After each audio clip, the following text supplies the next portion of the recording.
So far this weekend, this historic theatre has already put on a 20-penalty shootout and has seen one arch nemesis vanquished with surprising ease. This afternoon's cast of characters hail from all four provinces, and some of them do have a tendency to lean towards the old-school dramatic.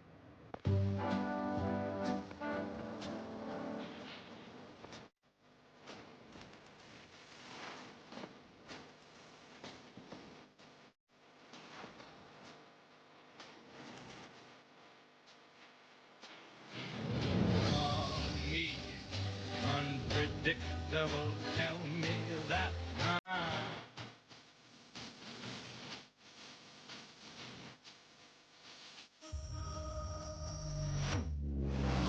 It's a wide open race for the first time in a long number of years. This is really exciting stuff. What a win for them, and they've done it the hard way. Their dream lives on. Maybe this is the year, who knows? Give them something to shout about and they'll follow. Some performance from Derry. They're looking strong.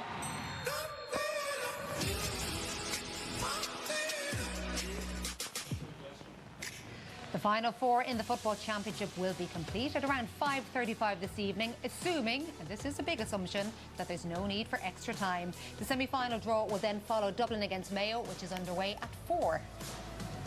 First, though, the back-to-back Ulster champions Derry look to make back-to-back All-Ireland semi-finals in their way. A Cork side that's already conquered both Mayo and Roscommon in recent weeks. That one starts at 1:45. Derry now arriving at the venue. Everyone, except of course for them, claims will be their downfall. Beaten in the Division 2 final here, as well as in last year's Championship semi-final. But some 2023 evidence does suggest that regardless of who's patrolling the sidelines, this is a group that has evolved since last summer. And speaking of evolution, or maybe even revolution, Cork, it could be argued, are the team that used the new group format to greatest advantage and are now revelling in progression. The extent of that progress, though, will get its greatest test here in Croke Park against a team with only one goal in mind. Does look like it's going to be another weekend where the Football Championship shows that it still has plenty to offer. Not that there was any doubt ever from Lee to Moss or from Kieran. We obviously have two big games we're full of expectation for this afternoon. But sure, everybody's chasing Kerry now to Moss, right? Yeah, trying to beat him down now and trying to put the cap on it. They were excellent. I think we were coming into it and we were expecting a close battle. I think Tyrone came and you were looking down early on and they were in everybody's face and everything. You're saying this is going to be a cracker, and for the first half it was close enough, but I think it was Kerry's best defensive play performance in a long time. I thought they were outstanding. There was question marks about Dermot O'Connor around midfield. He was brilliant. I saw them against Louth. I thought they were pouring, but then you're saying, is it Louth? They're now saying, is it Tyrone? But I think they absolutely bullied Tyrone off the field in that second half. I think they just couldn't live with them in every facet of the game. But from a Kerry point of view, it was that work rate, it was that tenacity, it was off the ball stuff, and it was the Jason Foley's and the Dermot O'Connor. They seem to be timing it absolutely perfect, but I think Tyrone will be disgusted. I'd say it was long COVID they got. It has to be some explanation for it. I don't know. Would you let it go already? 2 years, you're still going on about it. I'm dying for that one now. We might look at that in a little while again, but not the long COVID. Kerry's performance yesterday, but the drama really last night was all about Monaghan against Armagh, 9-8 on penalties. Armagh, of course, a third penalty shootout defeat in the space of a year. Rian O'Neill thought that he'd won it with that spectacular kick right at the end. But, of course, Conor McManus. What can you say about Conor McManus? He is just a sensational performer. You talk about clutch players and clutch moments, and last night he demonstrated like that alone. But there's two penalties in the shootout as well. You're talking about a big game player. He produced everything magic by Monaghan last night. For me, again, it comes down to Armagh's probably inability to see out the game. I know Kieran McGeeney was a bit animated at the end, and wrongly so, I believe. I thought the referee was right dead on the time he did. But to lose 3 penalty shootouts, everyone says a Mayo unlucky. I think Armagh probably have stolen that tag now from what we've seen the last year. Can I ask on the penalty shootout, though, Kieran, because people are still a bit uncertain about the way penalty shootouts work. We saw poor Callum Cummesky having 2 of his saved, not missed, but saved by Rory Beggan. The same 5 players have to rotate until there is a winner and a loser. Yeah.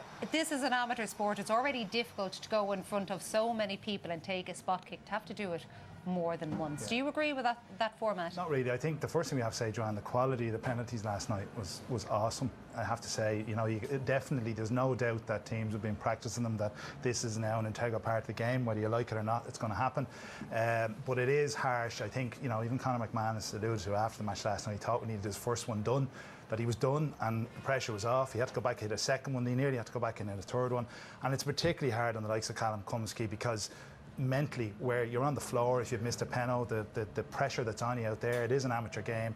Maybe, you know, to other guys to step up and like it is in other sports, it brings enormous pressure on them, but the quality was top class. But like Lee said, I think like Monaghan are one team that just never go away, and you just have to give them massive credit. Even though you felt Armagh, when they had the black card, should have went after the game. They sat back, that was their opportunity to go win it, but Monaghan hung in there and probably deserved to win. It was a poor game overall. It was Shocking towards game. the end. Penalty It was the probably penalties, massive, yeah. you know, was the most. But you always just have this feeling, and I know they try to explain themselves, but you feel like Armagh are playing with the handbrake half up all the time. They started off where they go at him.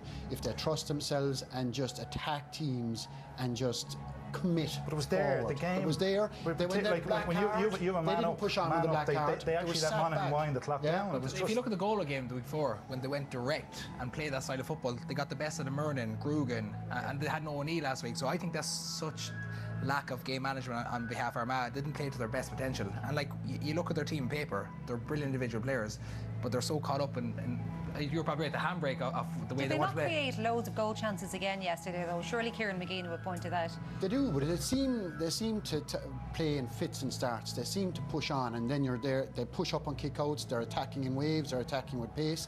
But I think that was lacking on both sides at times last night, where they weren't penetrating. There was no support running. They had everybody behind the ball, but then they were very slow and happy to go across. The question you ask is, you know, their zonal defence system and the energy that takes up in terms of being able to put them on the front foot. Did they not back themselves to maybe go man-to-man with Monaghan last night and push out a little bit? Because I thought they do have the quality, but they left Monaghan, and Monaghan picked them off around the edges here, particularly in the first half. Before we get to today's game, just a quick word then on Kerry. Tomas already teed them up defensively. We did see, even though Paddy Hampsey on David Clifford, some might claim, didn't do a bad job, but we saw some moments of genius from him again, didn't we? Yeah, sure. Like this must be one of the greatest assists in Croke Park we've ever seen. Even to think of that and never mind, and then do it. You know, I think if Tony Brosnan doesn't get that pass right, there would have been a few few bad words after the game. But listen, I think as Tom said, Kerry are just. They're hitting form at the right time. Yes, Tyrone were ponderous, but I think Kerry made them look ponderous. They're aggressive. They're in their face. Very strong Very favourites. strong. And like we questioned their midfield. I think Jeremy O'Connor last night was just sensational. You know, But everybody was talking about, and I know Rory Canavan is young, you'd give him a pass, but Dara Canavan, you had McCurry, Donnelly inside there. They absolutely didn't get a kick. Blew them The out of it. defence just were But it is the their top best performances. turvy season we've seen.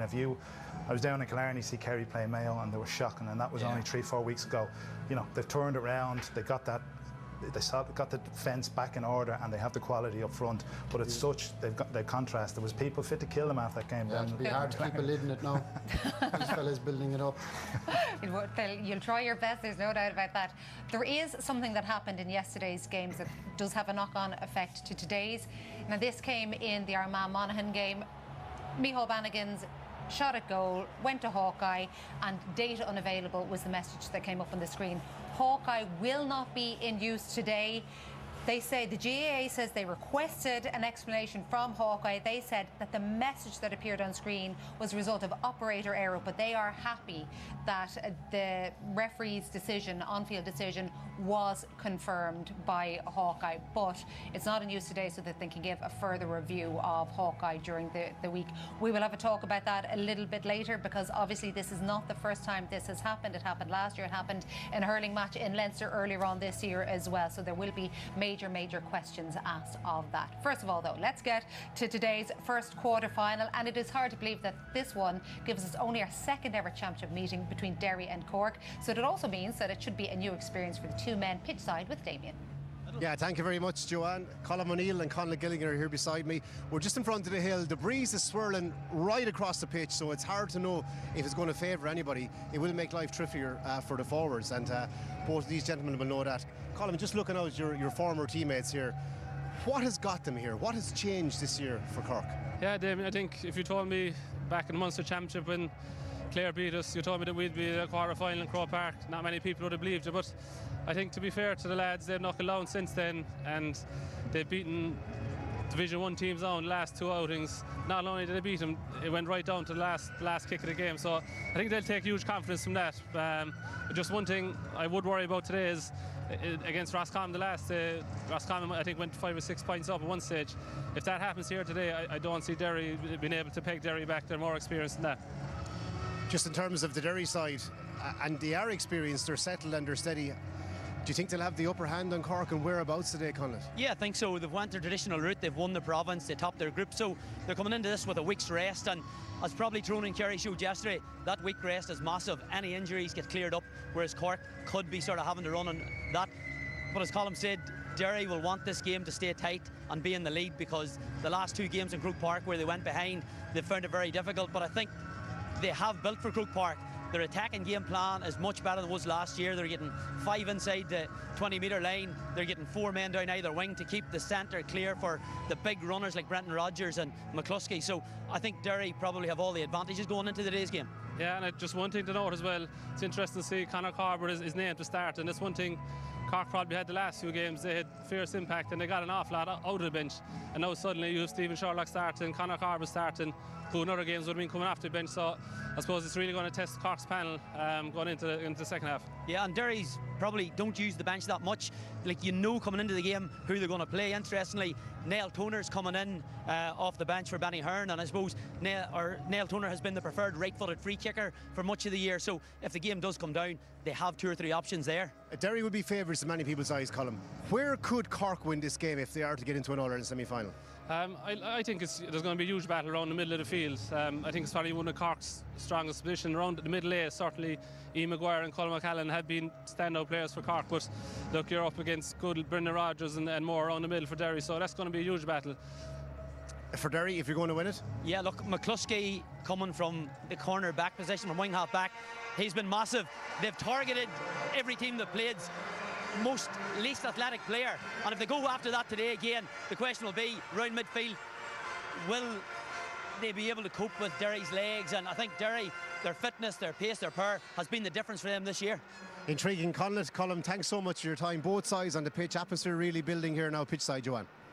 Yeah, and hopefully we'll get a bit of a bigger crowd than there is in there at the moment. And of course, it is quite likely that this afternoon's offering between Derry and Cork will be different, and a different spectacle to the only other championship encounter between the two, the year Derry became kings. Deafening noise from the 2 sets of supporters. The 104th All-Ireland final is underway. The initiative has been seized early on by Cork, and it's Joe Cavan into the breach. There's a goal on here for Cork, and he gets it! Damien Cassidy going back, trying to go by Niall Cahalane, avoiding the block, hit in invitingly. Mark O'Connor was assured it's a goal! Seamus Downey, the goal scorer. Malicious by any manner of means. Oh, he's been sent off. Little chip inside. John O'Driscoll coming in. He scored! Gormley looking for the score, and it's the equaliser for Derry. McGurk on his left foot, and he's put it over the bar. Derry win the All-Ireland final. Sam Maguire is going north.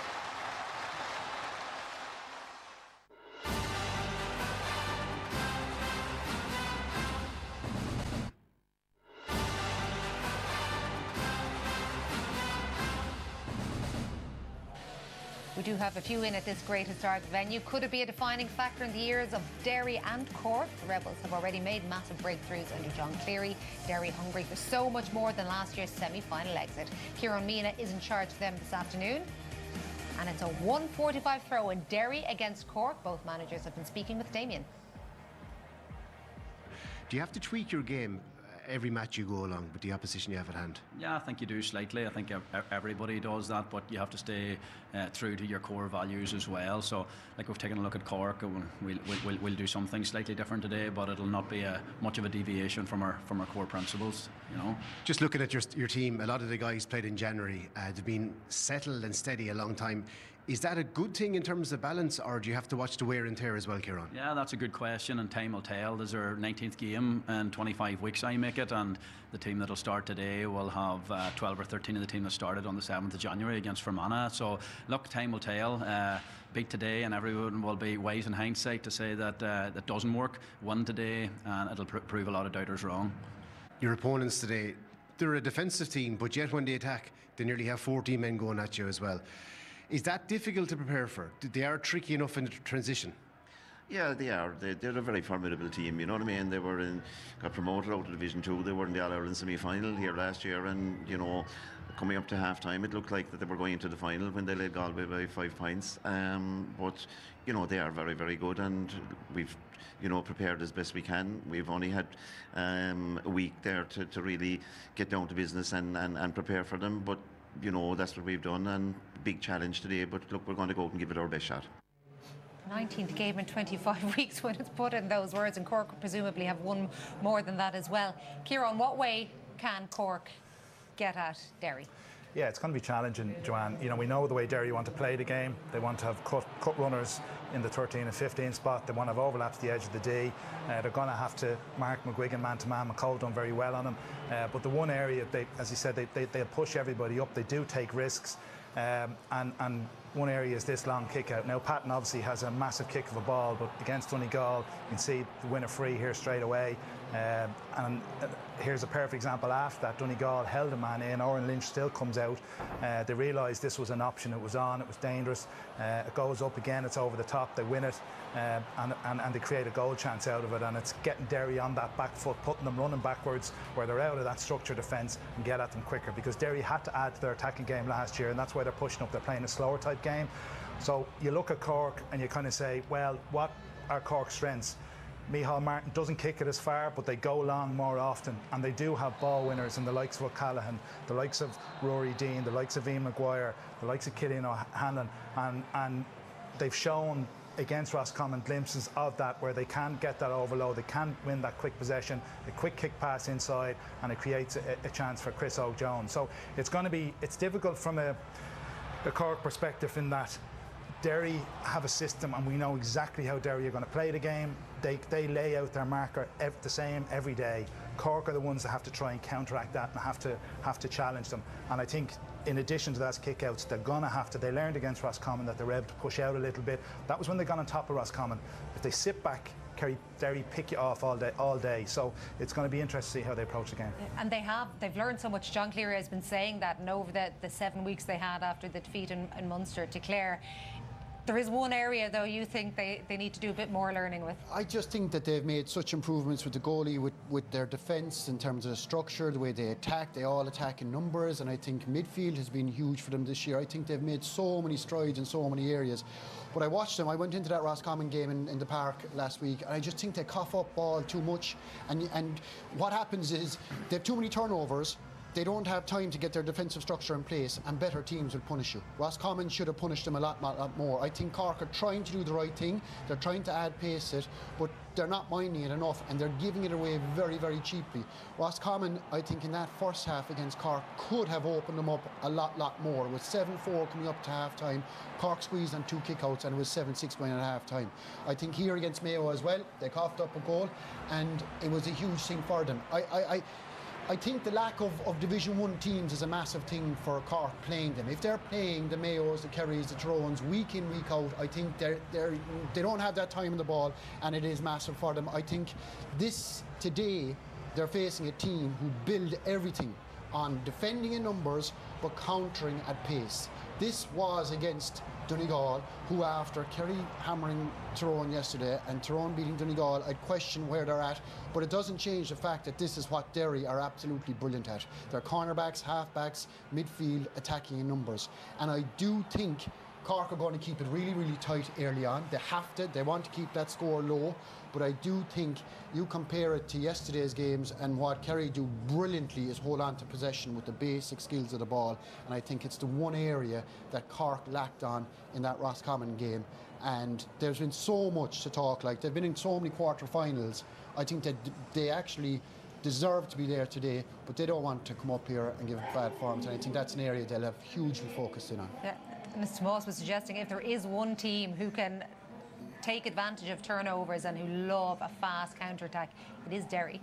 Yeah, just watching Derry over the last year and particularly this year, they seem to have gone more attacking-wise in terms of numbers, going up in the opposition half, and even this clip here against Monaghan, they nearly have 12, 13, 14 players actually on the attack, which I don't really associate to many teams in Ulster, but Derry seem to want to overwhelm teams regularly. And just go back to Tomas's point, I think that's where a real area of strength for Derry is.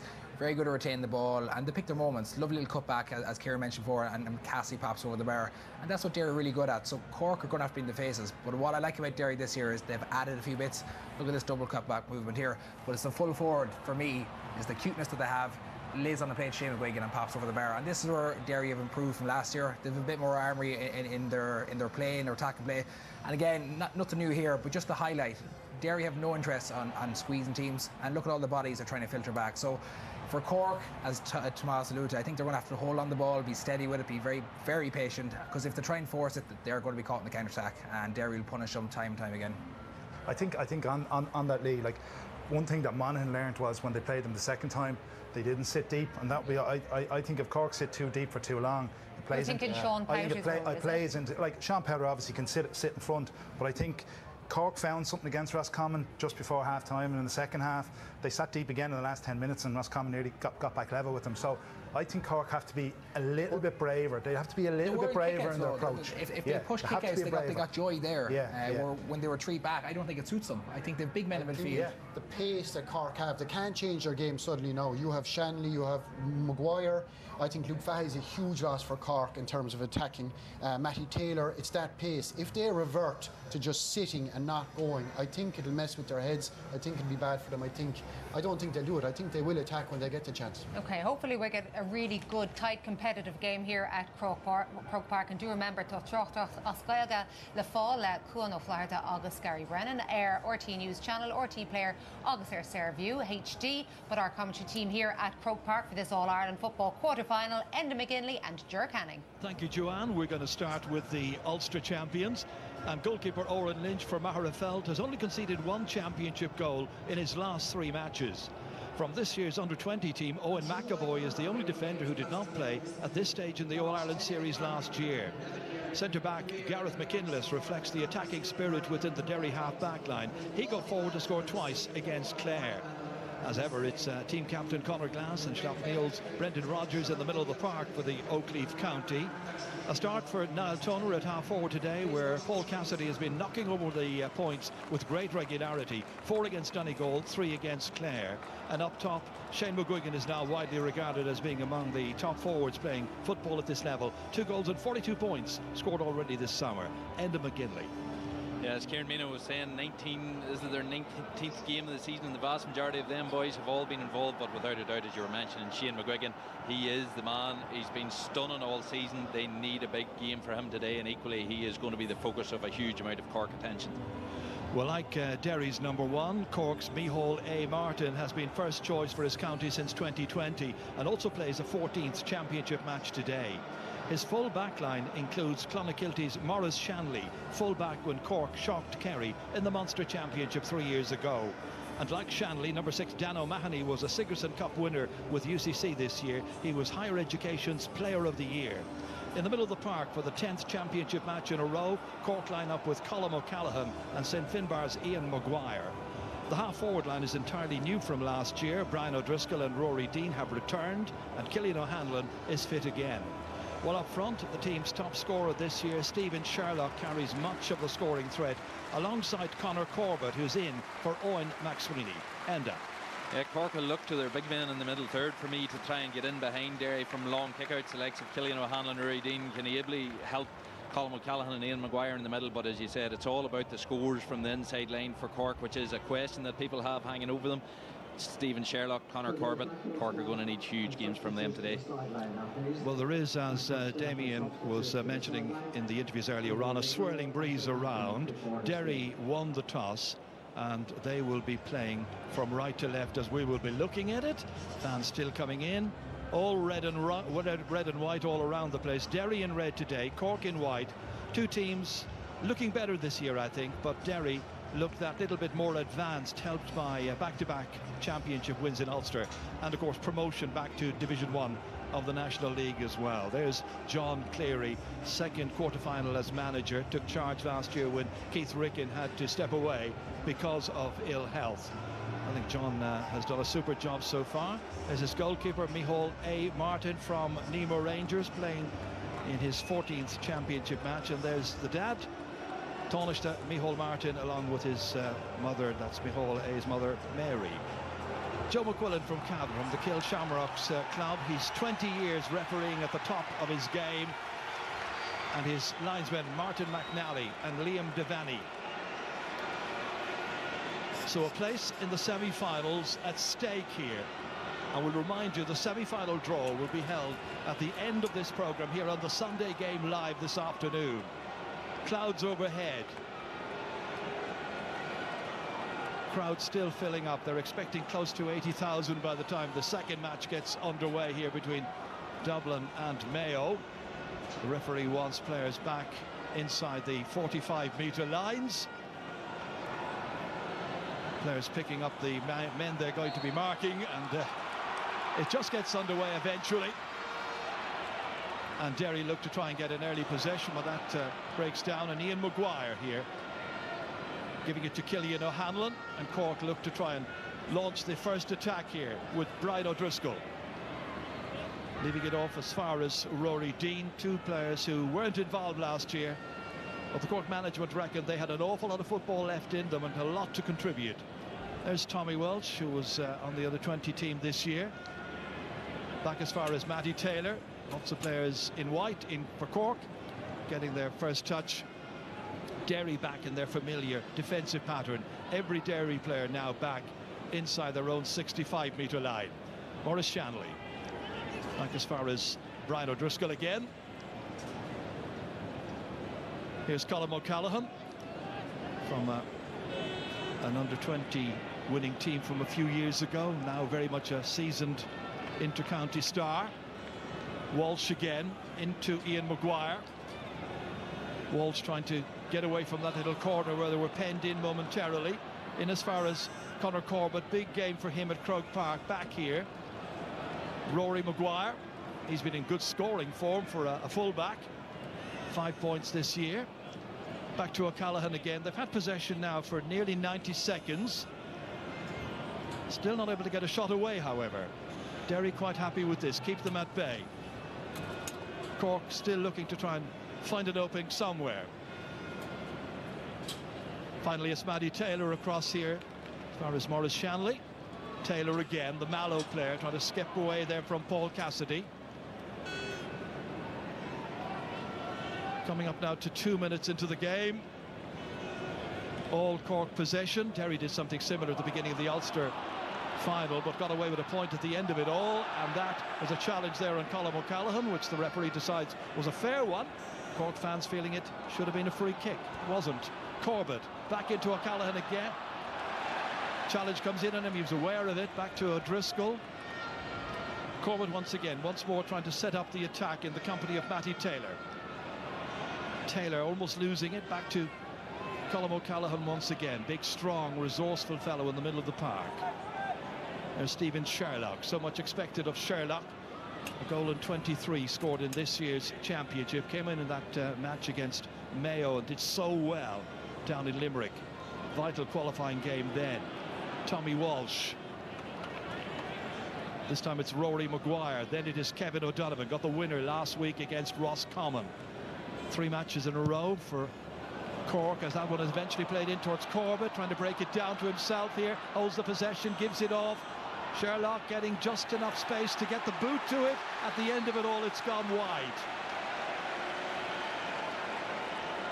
Huge spell of play, very good play to be fair by Cork. They had 3 or 4 bites at Derry, but in fairness, Derry's defensive action was excellent also. They eventually opened up a half chance. He was under plenty of pressure, which Derry will be happy enough with, but that could well tell us how this game is going to be played for certainly the opening stands of it anyway. They had the ball there, Enda, for 3 minutes. Finally did manage to get a shot away, but under a lot of pressure, Stephen Sherlock. Corbett looks to be okay. And there is Kieran Mina, took over as Derry manager in May when Rory Gallagher stepped aside. John Cleary would have been expecting that one to have finished with a score, I'd imagine. Oren Lynch with the first kick out. Big Mara Feldman goes long. Down towards Conor Glass, takes it. Fouled as he was coming down with it. And the referee is going to bring the ball forward, make it just a little bit easier for him. He had a good grip on that one before Colm O'Callaghan came in to get in over his shoulder and foul him. So they brought Shane McGuigan out to have a go at this one. Goes short, just a little bit outside his range. Conor McCluskey, goal scorer against Monaghan, the first time they played Monaghan. This is Ethan Doherty. Back to McGuigan again. Deserves, I think, to be rated among the very finest forwards in the country playing this game at this stage. That run away from Brendan Rodgers there, stolen back by Killian O'Hanlon, taken by Brian O'Driscoll. Derry trying to get back. O'Driscoll's on the ground. Free kick awarded to Cork. Derry didn't want to let him take it quickly, so Cork, I'd imagine, should have been able to bring it forward, but it looks like it's going to be taken from the spot where the foul did occur. Good work there by Killian O'Hanlon. Free eventually taken by Sherlock, so we're watching the reprise of that. And it's Rory Maguire coming forward, the Castlehaven man. Matty Taylor ready to take on Glass. Angle a little bit tight for him, so recycles it to Colm O'Callaghan, and that is a good-looking shot by O'Callaghan, and it's Cork's first point of the match. It comes after 5 minutes of play. Brilliant point by O'Callaghan, all about that turnover on the Derry or the Cork 45, and then they just exploded up the pitch. Huge athleticism obviously in both teams, but Cork will be delighted that, and that's going to be the key. Whenever those turnovers do happen, both teams will be looking to do the damage on them. Looking at the flags behind the goal up at the Hill 16 end, it would appear that the breeze right now is favouring Cork. Brian O'Driscoll again. Carried forward here as far as Rory Dean. Dean from Bantry Blues in West Cork. Several West Cork players involved in Cork starting 15 today. Kevin O'Donovan is from Nemo in the city. Derry get back. Ethan Doherty tracking him. Maurice Shanley.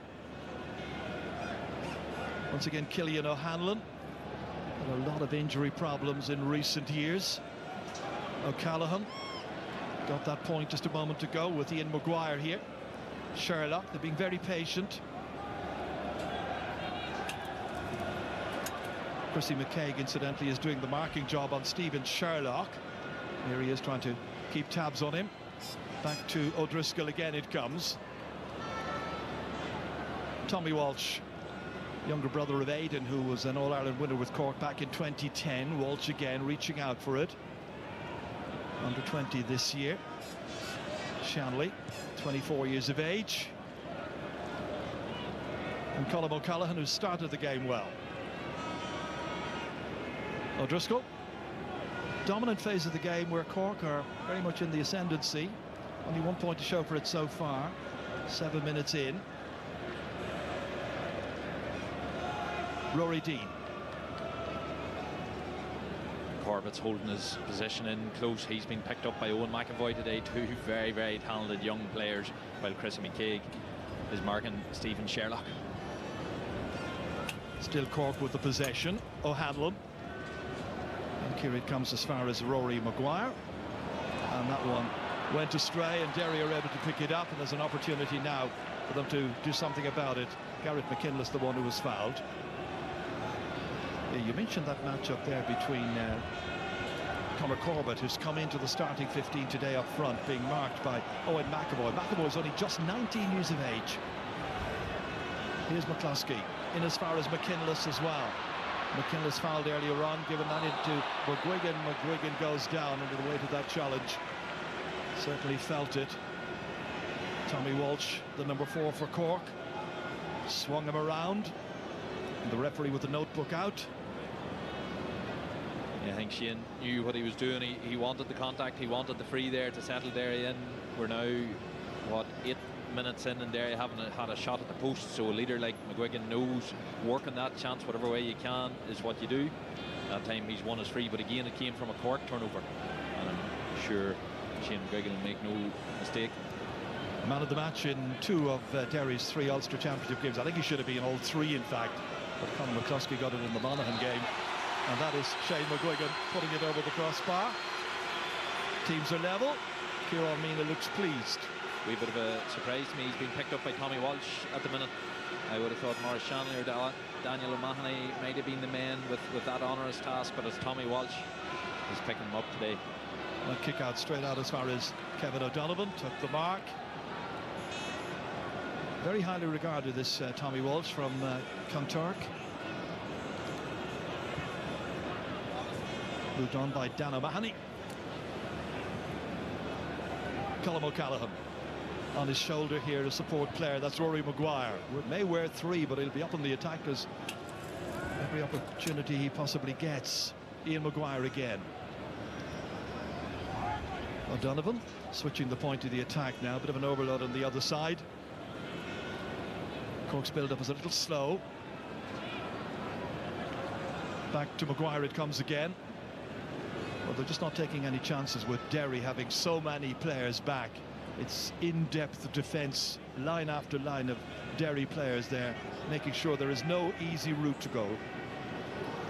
O'Callaghan back again as far as Maguire, holding off the challenge there. So Tommy Walsh switches it to Brian O'Driscoll.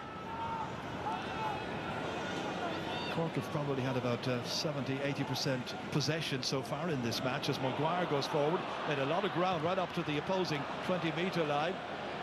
Still in play. Lots of Derry defenders there to try and win it. And taking it comfortably in is Conor McCluskey, comfortable up to the point where he was challenged rather forcefully. Free kick, the outcome of that. Sean Powter, the one who was restraining him. And Powter's role in this Cork team today is going to be very, very interesting. He's a terrific player. He's back the extra man at the moment in defence in and around the 45-metre line. Now picking up Pádraig McGrogan. Conor McCluskey. Here's Conor Glass. What a great couple of years he has had. Ethan Doherty trying to wrong foot Colm O'Callaghan. McCluskey again now. Back to Chrissy McKaigue, left out of the side for the last match against Clare. Had a torrid day against Donegal in Ballybofey. Back it comes to Brendan Rodgers. Then back inside again to McKinless. The challenge by Maurice Shanley was high altogether, too high.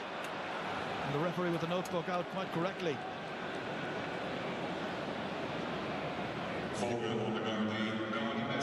Again, Gareth McKinless here takes a heavy hit from Maurice Shanley, and certainly in there that's going to be a free. But Cork, a wee bit like Monaghan's first attempt to beat Derry in the Ulster Championship, Cork were allowing themselves to be very, very compressed. The Derry players were able to get right in at them there and inviting Derry on. They're so good at keeping possession and playing through the hand. And he gets a yellow card for that, Maurice Shanley, from Clonakilty, quite correctly so. Very high challenge. Very early in the game to be on a yellow card if you're playing in that full back line. It'll be a free kick in just a moment and a chance for Derry to go in front for the first time in the game. Free on the 20-metre line it will be. Derry looking to get back into the semi-finals once again. They had a very easy win this time last year against Clare, and then of course went on to play against Galway in the semi-final. Read a very interesting quote as we see McKinless getting back on his feet once again. It was an interview during the week with Conor Glass, and Glass said last year we played not to lose instead of playing to win, but this year they've tried to put their best foot forward. They've been trying to be positive from the word go. McGuigan slings it over the crossbar. 2 points from frees for him, and Derry lead by 2 points to 1. Yeah, Cork will have to. They have obviously improved massively their defensive setup and the system of play that they're playing with, but you just can't be coughing up cheap frees, and that's 2 out of 2 so far in terms of the frees they've given Derry. And as you can see, at 4 o'clock it'll be Dublin versus Mayo in the 4th and final quarter-final. That big kick out there broken down and won again by Ian Maguire. He broke it to himself, Fed it through to his ally in midfield, Colm O'Callaghan. O'Callaghan raiding, looking for another score, confronted by Glass. And out comes Conor Glass, taking it, challenged. Then it is Sherlock trying to win it. And the referee says ball handled on the ground. Free given to Derry. Derry go about their business quickly and move it forward. But Kieran McFall, the man who was in America this time last year in Boston, watching what was going on at Croke Park. Just waiting for the reinforcements to arrive. Switched across here to Ethan Doherty. Clever wing forward Doherty. A couple of moves being made ahead of him here. Fancying a shot himself, and why not? Point from open play by Derry, by Ethan Doherty, and Derry go ahead by 3 points to 1. Yeah, Derry's first score from play, and it came from the turnover on Colm O'Callaghan. Cork won that long kick-out, which would have been a key part of their game plan.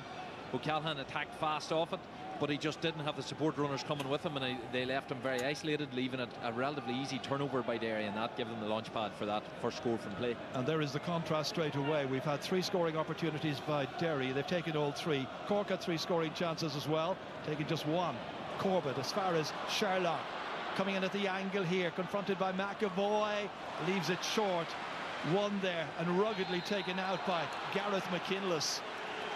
Free out for Derry. Stephen Sherlock pleading his case. This is Sherlock once again coming in here. Owen McAvoy trying to make it difficult for him, and then back there helping out was Gareth McKinless from Ballinderry. McKinless taking the free kick himself. And once again it's Ethan Doherty who will be up and down that flank all throughout this match. Going to take some stopping as well. Ian Maguire going across just to make it a little bit more difficult for him and give him a thing or two to think about. Glass, goalkeeper Oren Lynch, goes sauntering out into the middle of the park for the first time in this game. Owen McAvoy, another Maherafelt man. Coming in at the angle here is Shane McGuigan. Loves playing at Croke Park, big occasion player. That kick there by Kieran McFall drifting to the left, and that one is Derry's first wide of the afternoon. Stays 3 points to 1. So again, that shot went wide, but for me, Cork are he was on the outside of the arc. Cork were all deeper than that, and yet he was he was definitely in the scoring zone. So if Cork continue to allow themselves to be quite compressed and allow Derry to be running around that arc, 30 yards, 35 yards from goal, Derry will start picking off those points. 11 minutes now since Cork got their one and only score. That kick out taken by Cillian O'Hanlon to set up this next chance. Kevin O'Donovan wanting movement ahead there, wasn't happening quickly enough for him. Ian Maguire almost losing it. McGrogan, the number 7 for Derry, putting in the challenge. Then it is Brendan Rodgers. Derry allowing Cork to tinker around at the edges, 50 metres out from goal, but when they get anywhere inside, then it becomes very, very difficult. That's well taken this time by Corbett. Nicely set up, and it just runs away there from Kevin O'Donovan, but got the last touch from the Derry player, so it's going to be the game's first 45. That was a bit more enterprising. But again, the pass was loose off Corbett. Those chances are going to be so few and far between for Cork that you just feel they have to be taken. Multiple now attacks have ended up in turnovers deep in that half, and this one has went out for a 45, but again it was looking as if it was just going to be another wide ball. Cork need to be trying to get more out of these attacks that they are having. They've probably the same number of attacks as there at the minute, but a significant difference in terms of the productivity from it. Stephen Sherlock is going to be the one who will take this, regarded as Cork's best free taker. Look at the line of Derry players on the edge of the D, the arc there. All hands raised. Goes back to the time when Rory Gallagher was the coach. So he gets it up over that line of defenders, and he gets it up over the black spot as well.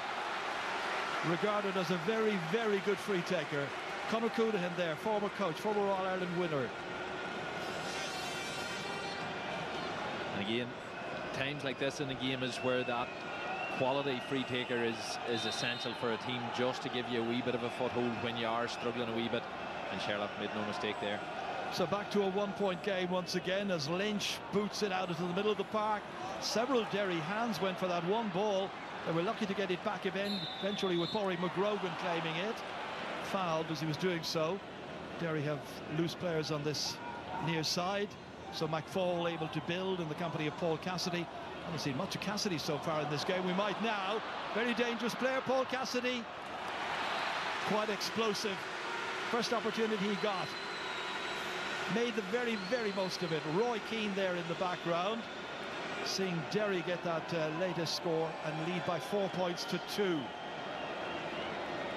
Yeah, real drive from Paul Cassidy. He's been a brilliant player for Derry this year. Cork will be a wee bit concerned. He was almost through. He might have had a wee thought of goal there, but he took his point.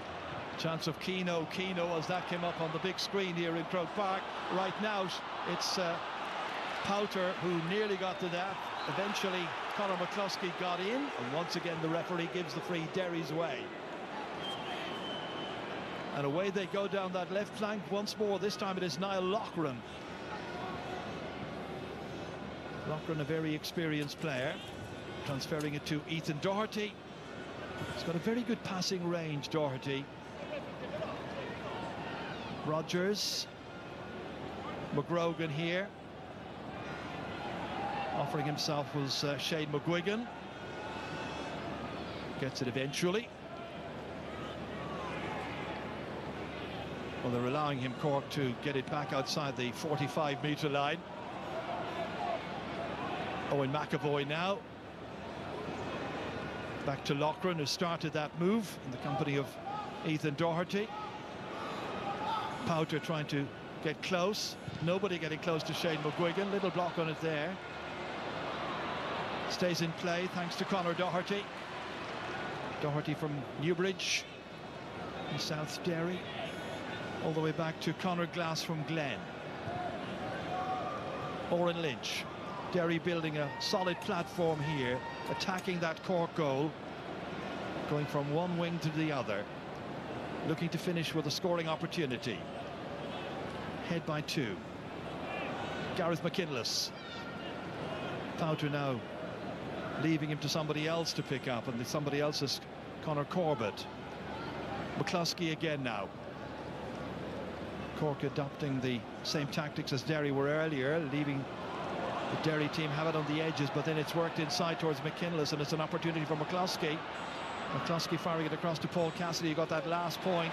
That was a seemingly impossible angle, but not for Paul Cassidy. 2 in a row for the Balahi player, and Derry lead by 5-2. Yeah, an absolute textbook Derry score in terms of how they've used to play. Played around the edges an awful lot. Had 4 or 5 men deep in, and eventually just compressed and got the hands. Got the key men, balls on hands. Conor McCluskey again making a key break, setting up Cassidy, and that's a second excellent point from play for him. 22 minutes into the game. Dana Mahoney out to Rory Dean. Now, can they make this attacking foray count for something in the same way in which Derry have been so efficient and so clever in their use of possession when they get within the Cork 45-metre line? Kevin O'Donovan.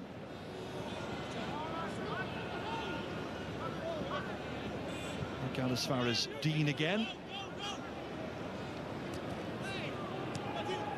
Build up for both teams is slow. It's taking its time. Nature of the modern game. Killian O'Hanlon. Crowds sit down in the crowd here and they fold their arms and they take in what's happening, and they're enjoying what's happening because it's intriguing. Matty Taylor. But there isn't the same level of roaring and shouting that you used to get when the ball's been popped in long. Different game, different times. Rory Maguire out to Colm O'Callaghan. Almost lost his way there. Glass onto him quickly. O'Hanlon. Pretty much where it started with Rory Dean. Now change of direction from Dean. Probing and opening. He's done really well. Then the ball just spilled away from him and was pinched there by McFall. Won back, however, by Matty Taylor of Cork. And the referee almost getting in Brian O'Driscoll's way. O'Driscoll has to forage, looking to hold on to it, and Killian O'Hanlon held it securely. The route in towards goal not easy to negotiate. Back with Colm O'Callaghan, so they will go the other direction. Rory Maguire. Back to Dana Mahoney. Kevin O'Donovan, we scored last week, looking to try and get another one. Kick to the left, and that's Cork's second wide of the game. 5-2 they're behind, and we're in the 24th minute. Yeah, and you could see a key difference in that. On the pictures we could see there was nobody several times during that of Cork inside the 21-yard line. So that meant all of Cork's attacking play was through the hands outside. It meant Derry could face them up with multiple players, because there wasn't many men at all, none in fact, or the majority of the time, inside that 21-yard line. It meant Cork were completely reliant on trying to get the punch runners coming from outside or try and work that wide angle shot that was there. So at the minute, and even obviously the scoreline suggests that Derry are the better team at breaking down this blanket defence, which both teams are playing with. Well, this is where the referee just got in the way there for Brian O'Driscoll. Ball wasn't thrown up at the end of it. Derry come again. Once more Ethan Doherty slings it up and over the crossbar. Whether he probes on the left or comes out to the right, Doherty has now got his second, and that's 4 points now from the half-forward line. 2 for Paul Cassidy, 2 for Ethan Doherty as well. 6-2 for Derry, going very nicely for the Ulster champions. They're going very well, and it starts becoming a dangerous lead. Obviously Derry are in exactly the position they want to be. They can sit back and they can continue to punch on the break, but Cork have shown in their past several games they're well able to get back into the game, but they certainly can't let Derry any or much further ahead than they already are. Matty Taylor would love to be bombing up and down that left-hand side of the field, but Derry are trying to close it down and make it difficult for him time and again. Derry are having more productivity from their runners coming from deep positions. Cork just running into a stone wall on occasions. They try again here. Maguire over as far as Cillian O'Hanlon. Back to Rory Maguire. 2 players come to him immediately. There's always somebody in a Derry shirt fighting, making it hard for the Cork man in possession to have easy options. Shanley back as far as Sherlock again. Into O'Mahony from Knocknagree. Kevin O'Donovan. Breeze changing a little bit again now, probably blowing into the faces of the Cork players. It's a puzzle and a peculiar one at Croke Park. Rory Dean crisscrossing with Ian Maguire. Back in again, it goes to Dean. Hasn't scored in this year's championship so far. He's just put that right. Good day to do it. 6-3. Yeah, good score by Cork and better from them. That's really, I think, I make it the first time that they've been able to score against Cork, against Derry's packed defence.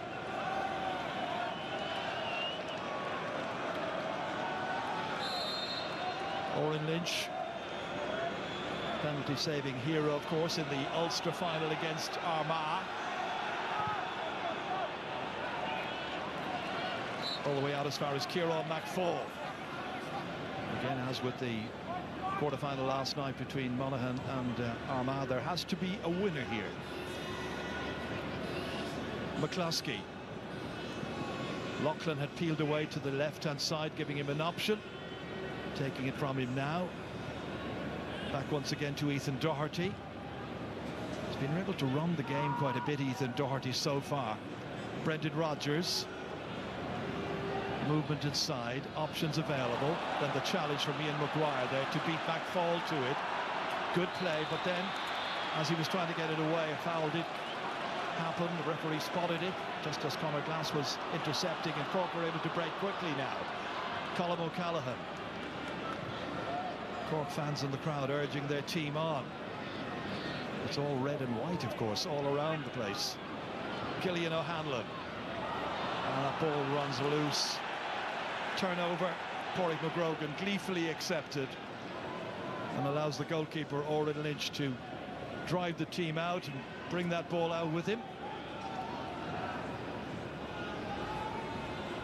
As the goalkeeper comes out, so the team moves out as well. Here's Niall Toner.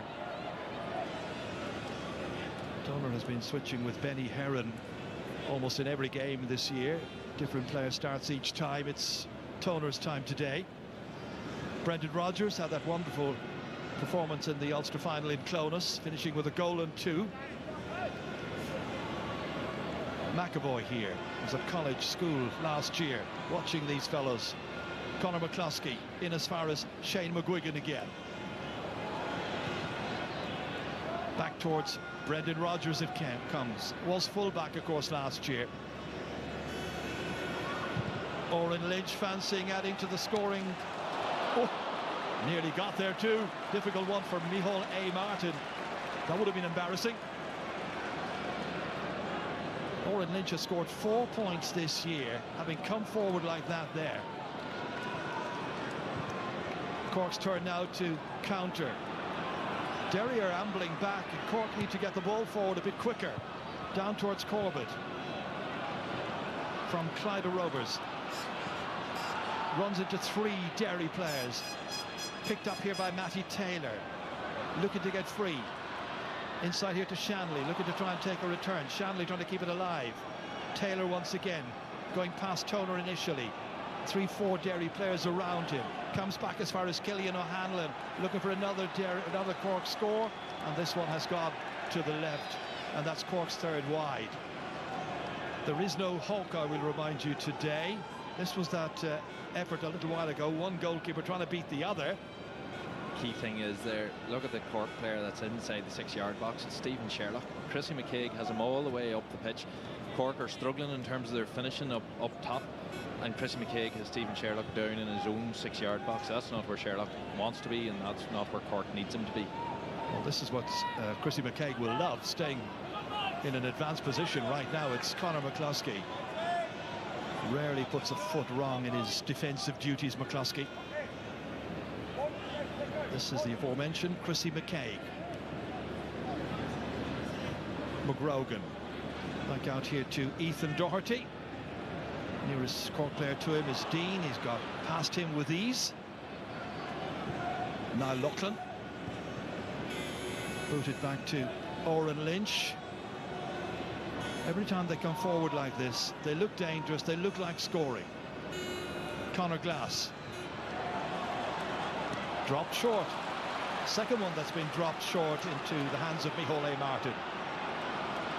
Gives Cork an opportunity now to get it forward. Booted out by Sherlock.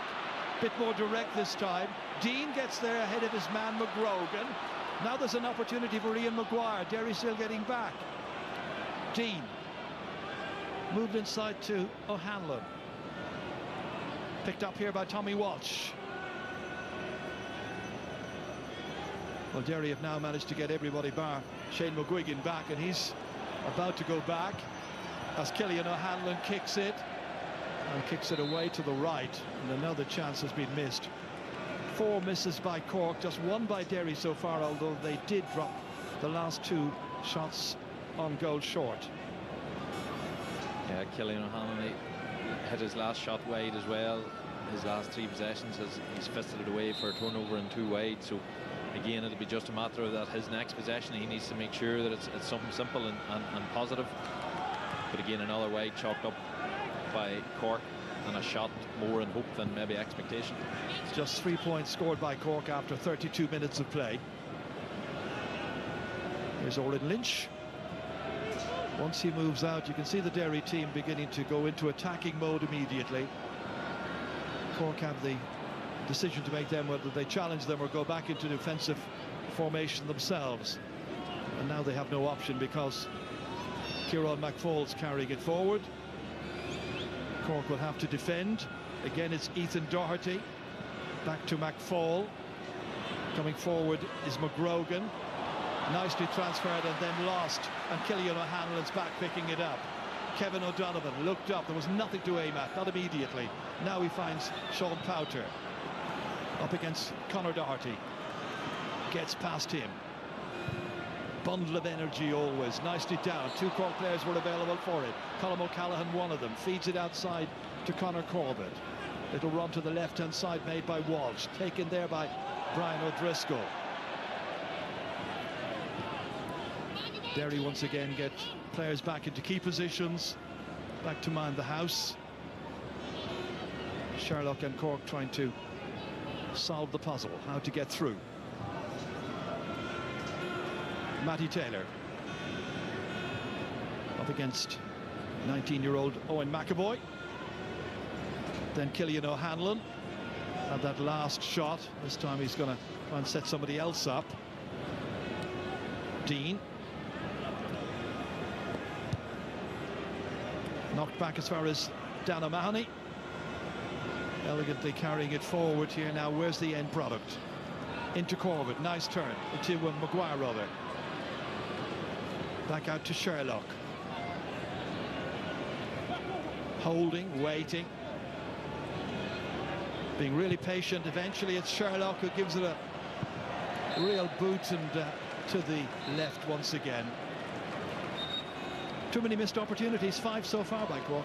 Yeah, absolutely. And again, it is almost one-dimensional. They're not really getting any through passes. They don't have any threat deep inside on them attacks. It's all out round the outside. Sometimes they might be able to get in. It's a 45. It wasn't wide. It obviously touched the defender last. So we'll knock that one off. It's 4 wides and not 5. So once again, it'll be Stephen Sherlock. There'll be 2 minutes of additional time added on the end of the opening 35. Brian Hurley there. I wonder will we see him in the second half at some stage, plagued by injuries.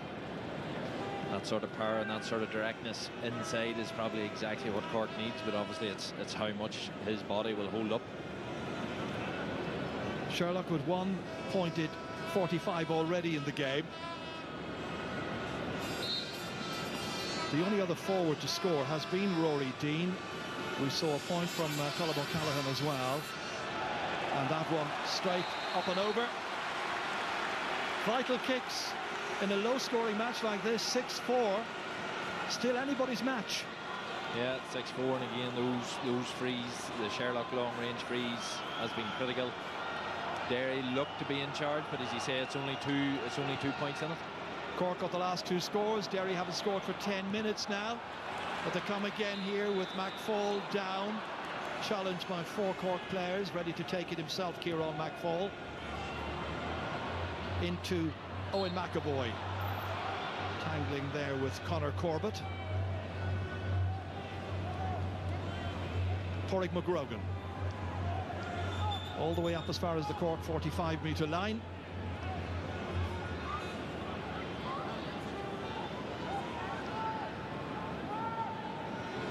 Brendan Rodgers. McCluskey then. Ethan Doherty feigned to have it a shot the first time, does the second, misses the opportunity. It's only Derry's second wide. Stays 6 points to 4 in the final 30 seconds. Certainly Shane McGuigan has probably been as quiet as we've seen him all year. So Cork, in terms of that area of the game, that'll be a real positive for them. Tommy Walsh doing well and cutting off that threat. If they can get their own attack and play going better, they're nullifying Derry relatively well, although Derry have missed a couple of easy shots by dropping them short. But that gives Cork a chance if they can get a wee bit more productive up front. As Cillian O'Hanlon maybe sets up a last scoring opportunity in this first half, down as far as Conor Corbett, fed inside here towards Maurice Shanley. We've already played the 2 minutes, so if they're going to get a shot away, they want to do so pretty quickly, and that was a high challenge there on Kevin O'Donovan, and it's gone over the crossbar. It's a 1-point game. Kevin O'Donovan, as he did last week against Roscommon in Páirc Uí Chaoimh, got up to get a vital score then. He's got a score here as well, and Cork have got 3 points without reply now. The referee blows for half-time. It's been a pretty cagey first 35 minutes here. Not the classic we might have hoped for in any shape or form, but little to choose between them as it happens at half-time. Cork with a late burst of scores there, and they are pretty happy with themselves going in. Derry, plenty to consider. At the end of the opening 35 minutes, it's Derry 6 points, it's Cork 5. Back with Joanne and the panel right after this.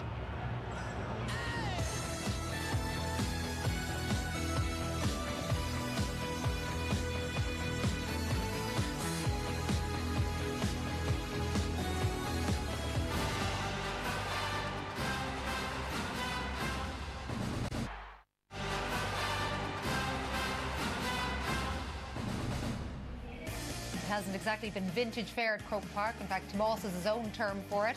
But neither Derry nor Cork will care as long as they're in the semi-final draw at the end of the day. So after 37 minutes of football, it's Derry leading Cork by a single point, 6 points to 5. Lee, you reckon that Cork, despite being outplayed at times in that first half, that they'll actually be quite happy with how that went? Look, I think Cork will be delighted going in a 1 point break behind. If you're being honest, it's been a pretty appalling game so far. Quality has lacked a lot in terms of attack. We said before the show, defence is going to probably be the big talking point, and that's been the case. And listen, Cork would be delighted because they have their structure in place, they're controlling possession, they're probably lacking that bit of clinical edge up top, and they could be probably ahead if they had taken some of their chances. 3 out of 9 is a pretty poor return from the chance they had. So listen, it hasn't been a pretty game, but that won't matter as we mentioned for Cork going into half time.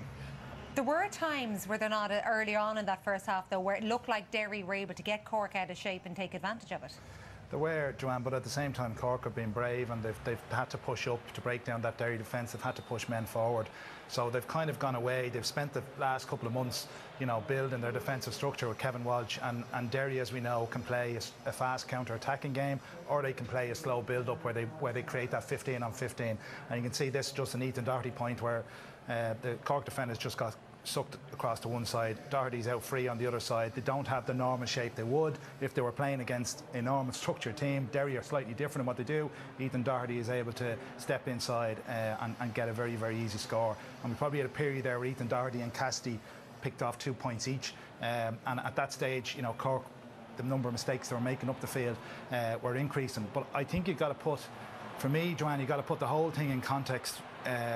In that Derry are 2 years playing this system and evolved it after year 1 to attack with numbers. Cork are 1 week to try and prepare to come into this web, and they've done a very, very good job. They've been brave. We said before the match, if they sat back, they get picked off. They haven't sat back, so it's a bit of a risk reward from their perspective. Derry are very, very good when you do get bodies back at picking off scores. That's where they're most comfortable.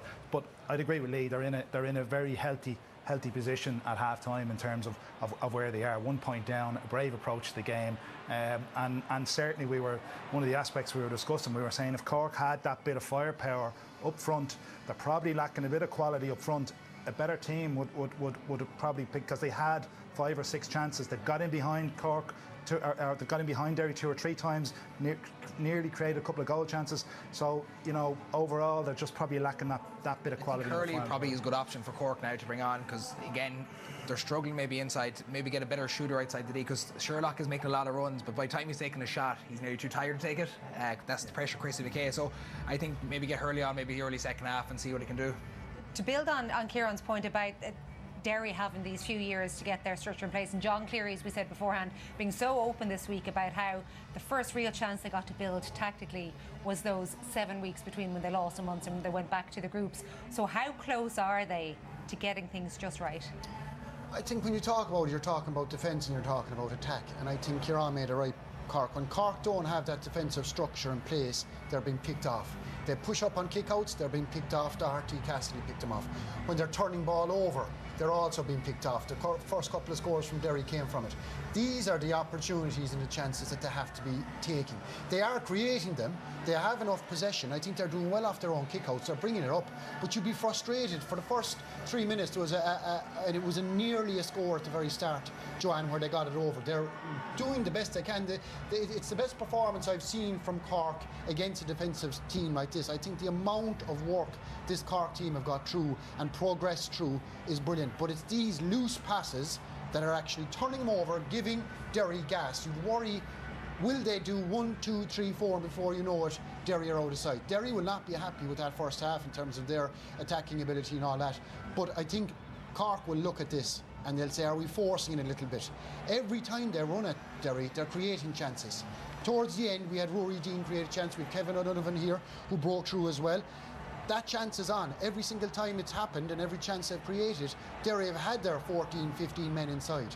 So I would say Cork have an awful amount to say, yeah, we're doing a lot right here, lads, but there's a couple of areas when we are pushing up on kickouts, we're being caught, we're being picked off. When we're actually turning over ball, we're being picked off. And then the other side of it, when we have our chances, we're not making the most out of what we have. Biggest concern you'd have for them is, do they have the legs to be able to do this over, and the bench to do it over the second half, because they were, even the couple of turnovers they got in the last 5 or 6 minutes here defensively, they were struggling to counter-attack, they were struggling to get out. You could see there was, Discipline will be another issue. Like, I think if Derry get possession and more possession, it'll wear and tear, and as the time goes on, we're talking about Derry, like credentials, and yet they haven't scored since the 26th minute. You know, so we're talking highly Derry. Croke Park factor. The Croke Park factor again. So like they haven't had a performance yet. Like, are we expecting big things? It's hard to know. So well, they've got a big 35 minutes coming. Of course, Cork in most of the games this year have finished very, very strongly. So it's going to be an interesting or even intriguing 35 minutes to come.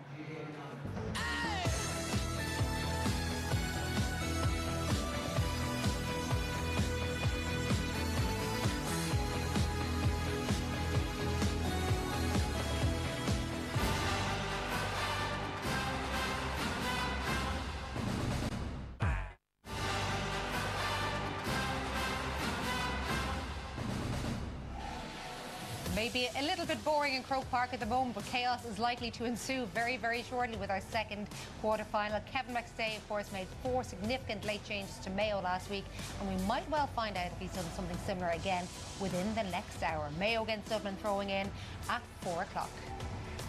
In the meantime, we are waiting for Derry and Cork to come back out onto the pitch. Derry leading by a point. You made a very interesting point there at half-time about how Cork learned from their failings against Roscommon at half-time. Yeah, I think they just sat back in the first half. I think they got to half-time, and in the second half you saw them squeezing up in kick-outs, and you saw the directness and the running and the attacking play, but most of all the finish was there. I think Cork are doing an awful lot right. I think Derry will have to come out with a changed attitude on what they're doing, but if Cork can tidy up the latter end, I think they're defending well in numbers. But if you can just tidy up the far side in terms of possession and hand passing and the finishing, I think they have a right chance as long as Derry don't start well. Lee, Derry are a very, very ambitious team. This is huge for them, is it not? To show everybody that they are a Croke Park team and they are All-Ireland contenders. Well, they have a huge 35 minutes ahead of them, because as we mentioned, if Cork can tidy up those little few bits, Cork will be right in the game towards the end. I think fatigue could be a big factor. I know lack of probably bench strength for both teams, but with Derry the week break, the extra week break, I think they're more conditioned to take on the game a bit more. But yes, in terms of ambitions, they're going to need a huge half football.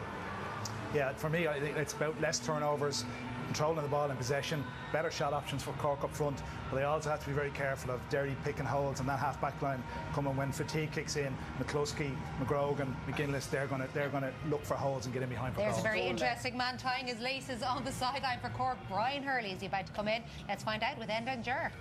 Yeah, that is a good question, Joanne. Might just be coming in. We'll keep an eye on it. John Cleary coming across there. Conor Kieran-Mina, who is the Derry manager as well. Former All-Ireland under-21 winner himself. Yeah, it looks like Brian Hurley is poised to come on and play in his 35th ever championship game. Or is that the case? Now he's putting on the bib. He's kidding us. And there's Kevin McStay, who had a very good job working with us. Don't know what he's doing down there with Mayo, but anyway, he's doing a fabulous job. And they take on the Dubs at 4 o'clock. 6-5 here. Irrespective of the quality of the first half, there's a semi-final place at stake for one of these. Who's going to make it? No changes made by either manager. And once again, it's Cork, and it is Ian Maguire with Matty Taylor right up to the opposing 20-metre line towards O'Callaghan, runs away, and in the end controlled there by Owen McAvoy. Calm as you like, the teenager back in the heart of that Derry defence. What a tackle. I think it was Brenton Rodgers there, just got the hand in on O'Callaghan. Here we see it here, brilliant break by Matty Taylor, hand in, and a second hand in by Brenton Rodgers. Superb play. His old days in the full-back line standing to him in very good stead there, Brendan Rodgers. Kieran McFall. Well, let's hope the tempo of the game does buck up during this second 35 minutes. Oren Lynch, once again.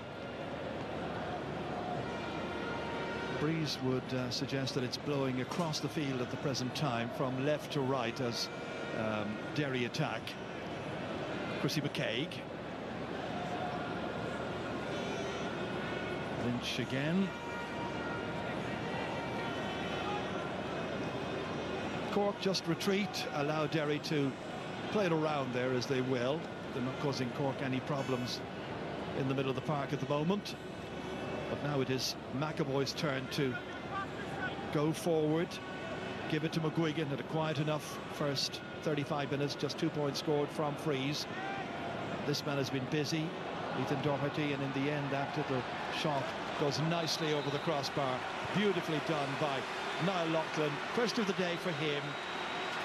Always provides something extra up front for Derry, and they've gone a long time, about 12-13 minutes since they last scored. Cork with Cillian O'Hanlon now getting at the end of this one. Conor Glass challenging him. His hamstrings went. And his hamstring is gone, so they're going to have to make a change, Cork. And once again, injury befalling Cillian O'Hanlon from Kilshannig. Cork effectively down to 14 players at the present time. Change will be made in just a moment as the medics rush in. Niall Toner picking himself off the ground, but that is Cillian O'Hanlon.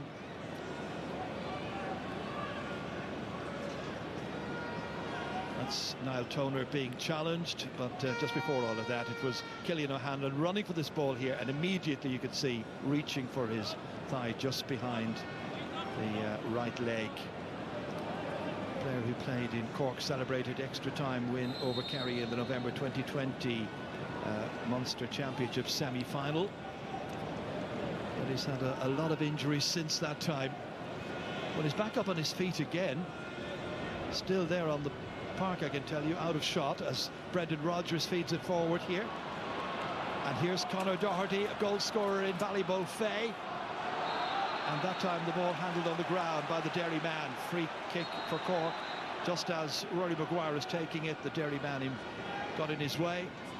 Free kick is eventually taken anyway, out as far as Tommy Walsh. Walsh making a lot of ground now, plenty of pace in this. Transferring it as far as Conor Corbett. Showed a good presence up front in the first half. Back it comes to Dan O'Mahony. And then Sherlock, who started it with the free kick down at the Cork 13-metre line. Maurice Shanley over here to Maguire. Coming inside here is Kevin O'Donovan, got that last point before half-time, and Matty Taylor would love to get among the scorers as well. Not with this effort. Hangs in the air, then goes out for Cork's 5th wide at this stage. And now Cillian O'Hanlon, I think, is going to be replaced. And the player coming in is Owen McSweeney. McSweeney was programmed to start. Came on against Kerry.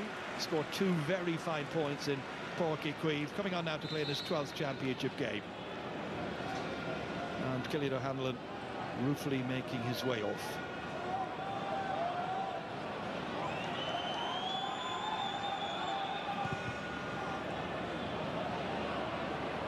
Touchdown well by Shanley.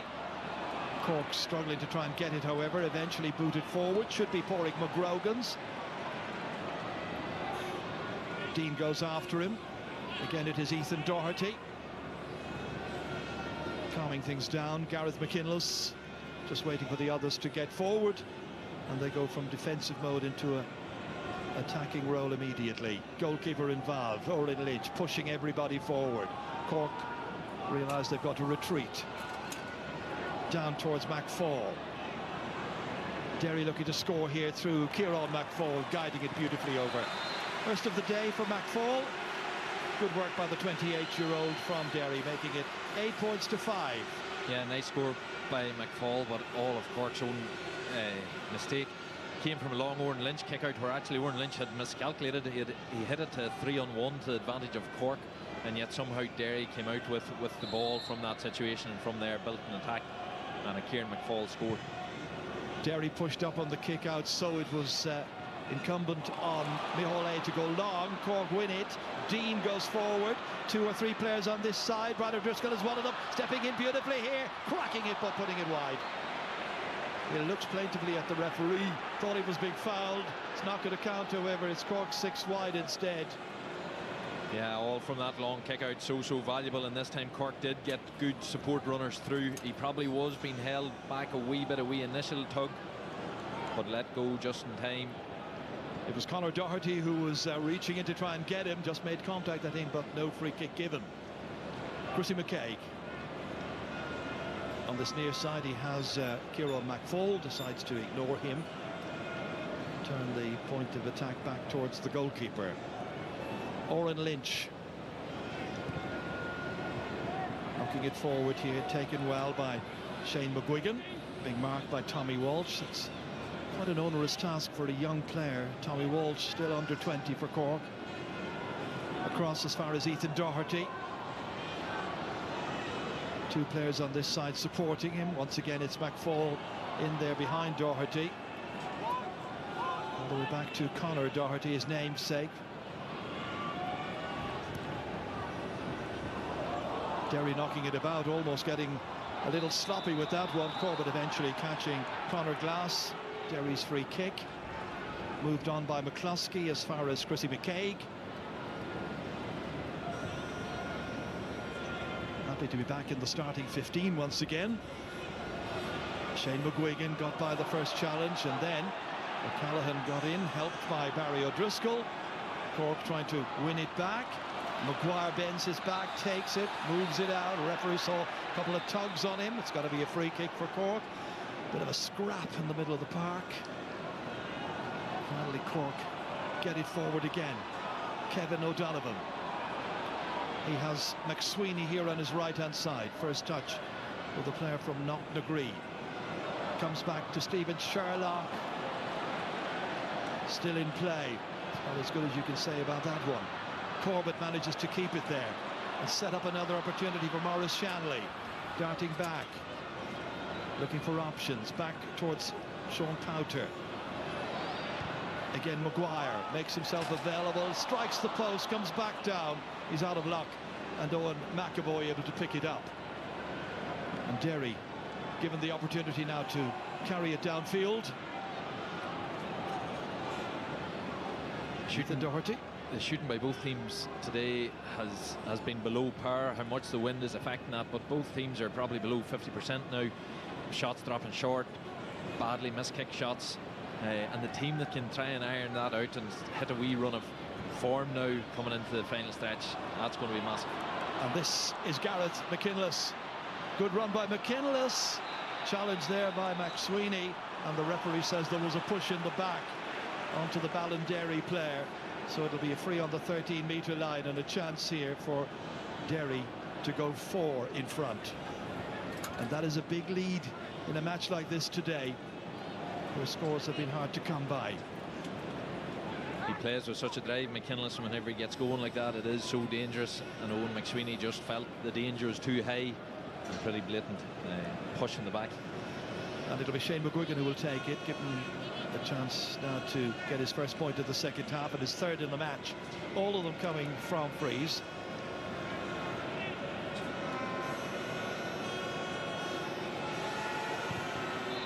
Easy enough for a player of his standard. So another for Derry, and they're ahead by 9 points to 5. And we are now 10 minutes into the second half, and it's time for Benny Hearn about to come in. I wonder will he replace Niall Toner. They have been swapping and switching all throughout the season, as I mentioned a little while ago. From that kick out, Glass goes highest, drops it, takes it again. Surrounded, Cork have it back. And the man with possession is Ian Maguire. So it is indeed going to be Toner who will go, and Benny Hearn coming in.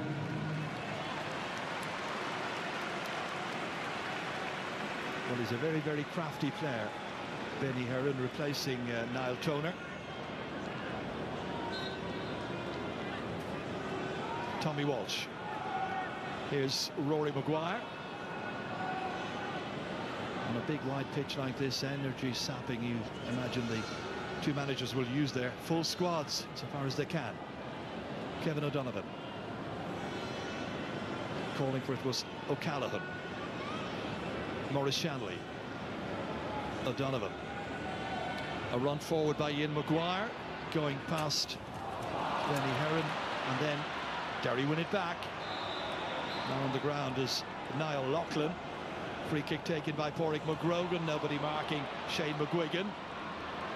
Able to go forward now, McKinless has pushed ahead of him, goes the other direction as far as Conor McCluskey. He's dangerous, McCluskey, and McCluskey boots it up into the air, but he has miscued it very badly.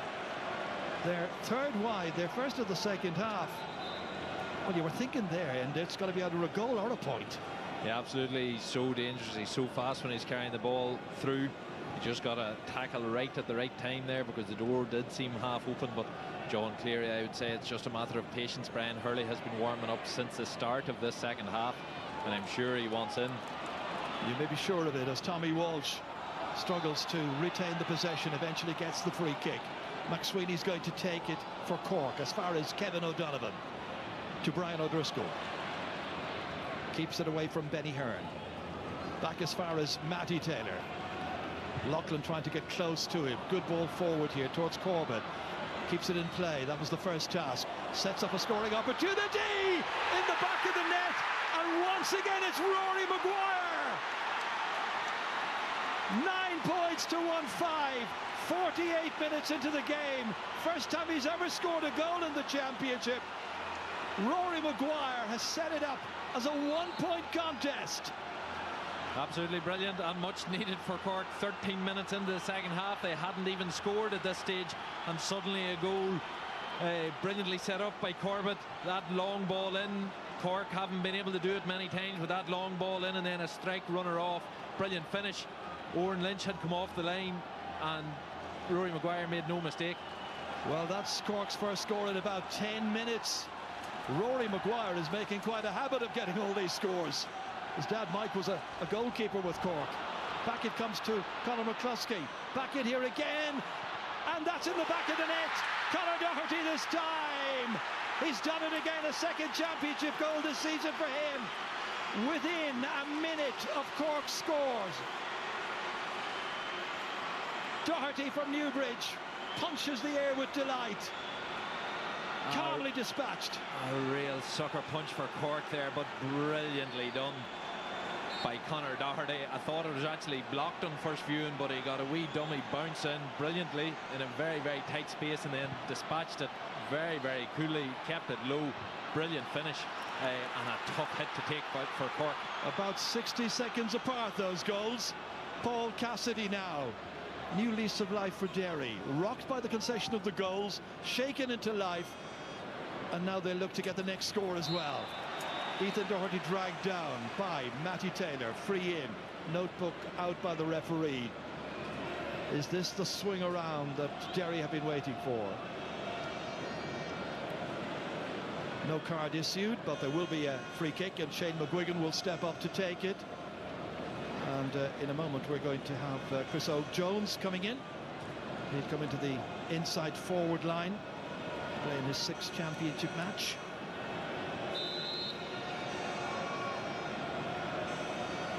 "54 seconds, I'm told, between goals." Wow. McGuigan shooting, and once again, and inevitably, a white flag. Really good on the freeze today. 110 to 1-5. 5 between them when Chris O'Jones comes in, and he's coming on in place of Sean Powter. That classic thing of switching off just momentarily after you get a great goal yourself, but that's a key substitution there for Cork. Powter so critical for them all year, plays such an important role. Derry are masters at picking out key players of the opponents and trying to shut them down, and I think they've successfully done that today with Sean Powter. Well, we're 15 minutes into the second half, and Derry have scored a goal and 4 in this second half. Cork with that only score, which was a goal scored by this man here, Rory Maguire. Still ruggedly holds on to it before eventually surrendering the possession, but not before the referee had blown his whistle and saw that Maguire had been fouled. Free kick to the Rebels.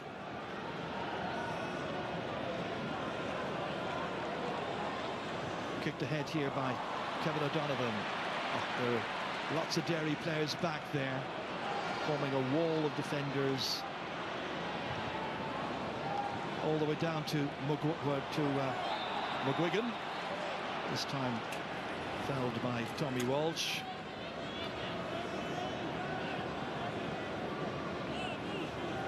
Free kick to Derry. And that goal coming so quickly after the Cork score has taken the sting very much out of the contest. 5 between them, 17 minutes into the second half, so we're into the final quarter now. Brendan Rodgers.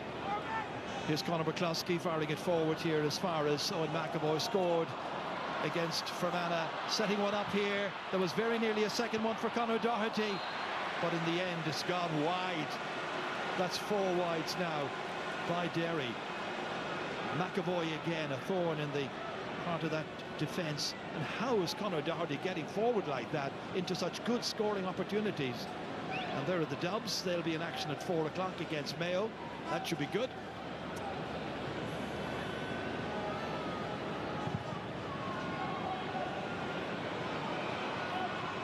Fisted down by Brendan Rodgers. Onto it quickly. Here comes Ethan Doherty. Down towards Shane McGuigan. Stumbling but retaining the possession. Players calling for it. Back here as far as Conor Doherty, looking to add to the goal he got after 49 minutes. And he's put another one wide. Derry well on top here, and Cork very much just hanging on. Still almost, you can sense almost reeling from that goal straight after their own goal, which should have ignited them. They've struggled in this second half. The goal, their first and only score so far, and so quickly ruled out or cancelled out by Derry. Yeah, just one score after nearly 18 minutes of the half. Not good enough. Brad O'Driscoll held possession really well. Maguire. Chris Hogue-Jones, first touch. In here as far as Kevin O'Donovan. Cork needing the next score. Corbett set up beautifully. Jones again. Ooh, just up and over, but it got there. The important thing. Point by Chris Hogue-Jones. His 6th of this year's championship. Goalkeeper just making sure that it tipped over. 110 to 1-6. Back to a 4-pointer. And Cork won't be overly phased. They obviously have to be careful. Derry's a different team. But they were well down against Mayo and came back brilliantly. Substitutions a key factor of that. Chris Hogue-Jones already on, making an impact, and I'm sure we'll see Brian Hurley soon. Well, with only about just over a quarter of an hour to go, if he is going to make any impact, it will want to be pretty soon. Ethan Doherty up against Tommy Walsh. Back it comes to McGuigan. Back there playing a role around the half-forward line. Oren Lynch. It's a team with a lot of know-how. There was no panic at any stage by Derry during this contest. Brian Hurley is about to be introduced by John Cleary. Lynch to Gareth McKinless. Carrying it out to the edges here, using up valuable time. Cork having to track and move and constantly stay on their feet. Pretty thankless job with Derry just dominating. Monopolising possession. No hurry on Derry's part to take a chance and get a shot away. Brendan Rodgers now setting it up here. Nicely done. McFall, and McFall does get into the clear. Shoots, but he takes too many steps in doing so. And referee Joe McQuillan from Cavan rules against him. Free out to Cork. Yeah, and this is the point. The game at the minute sitting very much where Derry wanted it. They're able to play with such control there. Yes, they got blown by overcarrying, but Cork are going to have to push up. They have to bring this game to Derry. There's no way they're going to have enough time to wait on Derry to give turnovers each time to come back from the 4 down, but certainly a key man coming in. Brian Hurley on for Cork, and coming on for Derry is Lachlan Murray, another under-20 player. He replaces Niall Lachlan.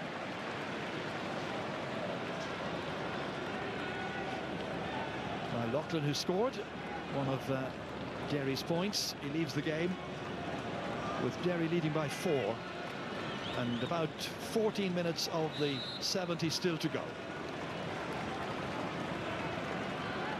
Dan O'Mahony from Knocknagree has Rory Maguire to bring it forward. Almost lost his concentration there.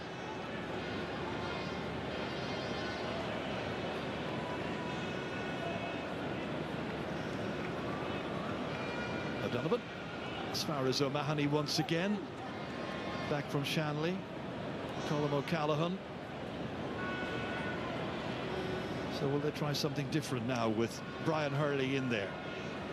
Rory Deane trying to push through. Shanley back as far as Ian Maguire. Bit of pace in this. Deane coming on as Hurley. Tracked there by Chrissy McCaig. And it's Brian O'Driscoll. And the ball finally runs out of play. Intense pressure there by Derry defenders who've seen all of this before and are showing the effects of two really good strong campaigns, having won Ulster twice in the last 2 years.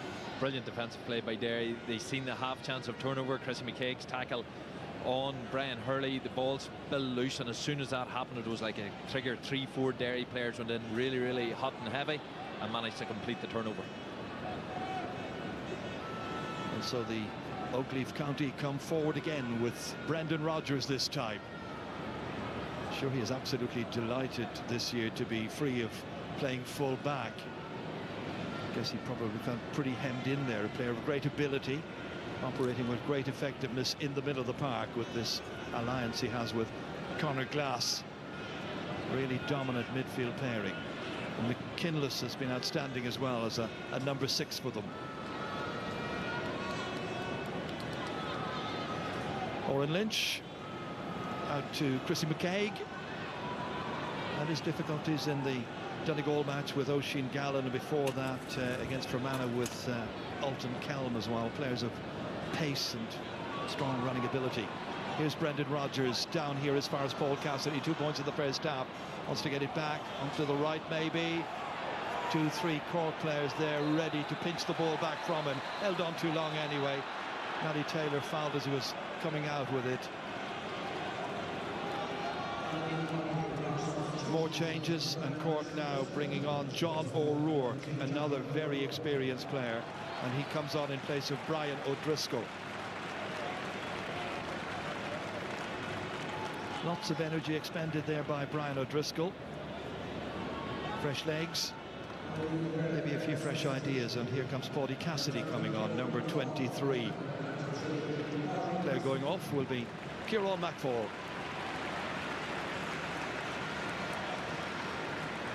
I'm sure Kieran McFall delighted to be back here playing at Croke Park again. Looking forward to being back here maybe in 2 weeks' time for the semi-finals. That to be determined. A 4-point game. As you can see, we're now into the 60th minute of the match. That's John O'Rourke. Out it goes as far as Maurice Shanley. Looking to try and breach the Derry cover, but they found it impossibly difficult to try and run through that Derry strong line of defence. Taylor, it's usually his game. O'Callaghan having to kick outside the D, looks nice. And it's just inside the right-hand upright. A point in each half by Colm O'Callaghan, the Éire Óg player. It's back down to 3 points, and now Cork have got the last 2 scores. Yeah, good score by O'Callaghan, showing a bit leadership. Needed a good strike on that with his left foot, made it count. And again, I think the game needs Cork to find a bit of energy to really try and drive and unsettle Derry, who still look quite composed at the minute. They haven't scored, Derry, for 10 minutes. Yeah, absolutely, and that 3-point gap is not a comfortable one coming down the final stretch. So they know they're not out the gate yet, but the energy is going to have to come from Cork. Ethan Doherty, he's showing bags of energy at all times. McGuigan, comfortable all through this game, moving around, not just staying in at full forward, but operating back on in the middle third on occasions. Oren Lynch goes forward. Here's Paudie Cassidy. Started the last match against Clare. Back to McGuigan. Cassidy again. Brendan Rodgers confronted there by John O'Rourke. able to get past O'Rourke and get there before Chris Holt-Jones could challenge him and kick it smartly and brilliantly up and over the crossbar. First of the day for Brendan Rodgers. That's 1-7 for the campaign this year, and it's now 1-11 to 1-7. He may as well patent that. Brendan Rodgers standing 45, one-on-one, spots himself with one-on-one with space in beside, throws a jink, drives past, and a great finish off his right foot. All the possessions so far, Kevin O'Donovan, Rory Maguire, the big hitters for Cork, and Ethan Doherty. No surprise there. Shanley. Owen McSweeney. On the ground where he won a junior All-Ireland some 5 years ago, playing for Knocknagree. There he is, winding himself up. Will it travel insufficiently? Doesn't trouble the goalkeeper. Brilliantly caught by Oren Lynch. That was not easy. Really well done. Out to Conor Doherty. Got Derry's goal after 49 minutes. There is a measure of understanding running through this Derry team. They are just nonplussed. They will not do panic.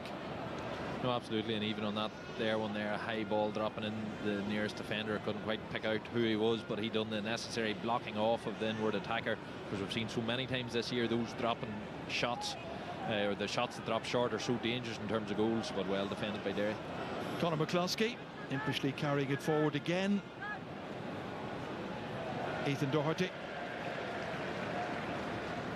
You can see that they've been together now as a team for about 3 years. Unlucky not to make progress in 2021. Then won Ulster last year, retained it again this year, gone up into Division 1 as well from Division 2. That's nicely down to Lachlan Murray. And Murray sees that one just shave the upright. It's wide number 6. Yeah, absolutely. And one of the biggest questions about Derry is what are they going to do the day that Shane McGuigan doesn't fire outrageous scores the way he has done all year. Today he's been limited to his free kicks, but Derry have still stood up and are in pole position now to finish out with the lead. Now their scoring averages has dropped short. They're just a shy below 20, both in the National League and the group stage of the Championship. They're well down on that today so far, but they're still looking good to get the job done. Good kick out taken by O'Callaghan initially, and now it's Chris Holt-Jones. Brian Hurley fed back quickly. Kevin O'Donovan. Cork need to get the next score. Jones again.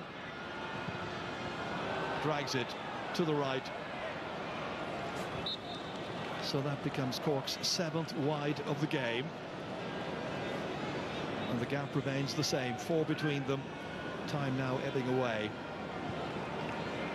Cork are in such a difficult position at the minute in terms of the balancing act, because they have to step up, they have to push out, they can't be sitting back just as much as they have done. That leaves them more vulnerable at the back, but they have to do that to try and get anything out of this game.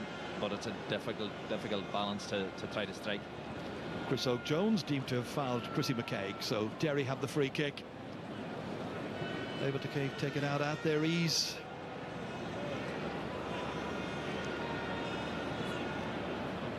Lynch as far as Paul Cassidy. Did some very good work in a short spell in the first half, scored a couple of points there. McCaig back from Conor Doherty. Well, he's certainly added goal scoring to his game, Conor Doherty. Scored a beauty against Donegal, and another one here at Croke Park. Owen McAvoy. Out to McCluskey again. Lynch offering himself. And so Oren Lynch, another Maharafelt player. As far as Doherty, that's Conor Doherty. Brendan Rodgers got a nice one a few moments ago. Referee gets out of the way, obligingly so, and Doherty fires it inside the left-hand upright. 2 for him today. Good day's work by Derry. They're ahead by 5. Yeah, absolutely, and just all day they have been that wee bit slicker up front. Missed plenty. We know the shooting stats has been down, but again, Brendan Rodgers, there's 2 big scores for him. A huge leader in this Derry camp. One that was probably quiet enough by his own standards in the first half, but coming to the fore, 2 big scores to just push Derry into that wee bit more of a comfortable position. Paul Walsh is the latest one to come in there for Cork. He's a cousin of Tommy, who's the left corner back, and who's been picking up Shane McGuigan in the game. Here's Matty Taylor. Poor ball, cut out well here. Taken forward by Lachlan Murray. Good runs forward being made. He spots Shane McGuigan. Pushed to the ground by Kevin O'Donovan. Free in for Derry. Smartly taken. Paul Cassidy just decides to recycle. 5 points up. No need to do anything too dramatic at this stage. In towards Benny Hearn. Lost it. Cork will need a goal if they're to have any glimmer of hope whatsoever.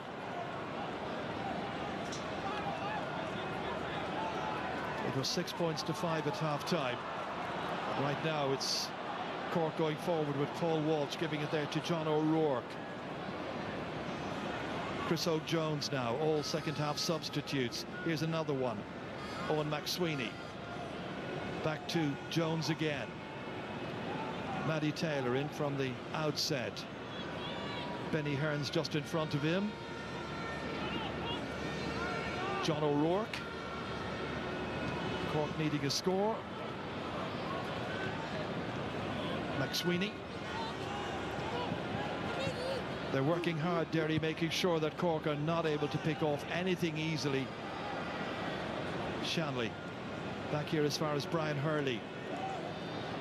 Fisted forward by Owen McSweeney. Retained there once again by John O'Rourke. Finally, in the end, he decides, let's have a go. He does, but he boots it to the left. Just not happening. Yeah, just haven't quite been able to figure out that Derry rearguard action with anywhere near enough consistency today. They did have their couple of half chances in the first half, but in the second half they have struggled. They've scored 1-2. And their cramp is now a factor as well, as Derry tried to consider another change or two. John Cleary trying to make some late alterations. Just trying to rescue this, but it's a tall ask this late in the game. Cork have used their 5 subs. They've got one player down who is suffering with cramp at the moment. I think it is Conor Corbett. Ethan Doherty ready to bring it forward again here now. It's theirs to lose. They know that at this stage. They're a seasoned bunch of footballers. As we heard from their manager Kieran Mina earlier on, 19 games this is the 19th. As that's up into the air by McGuigan, booted away to the left.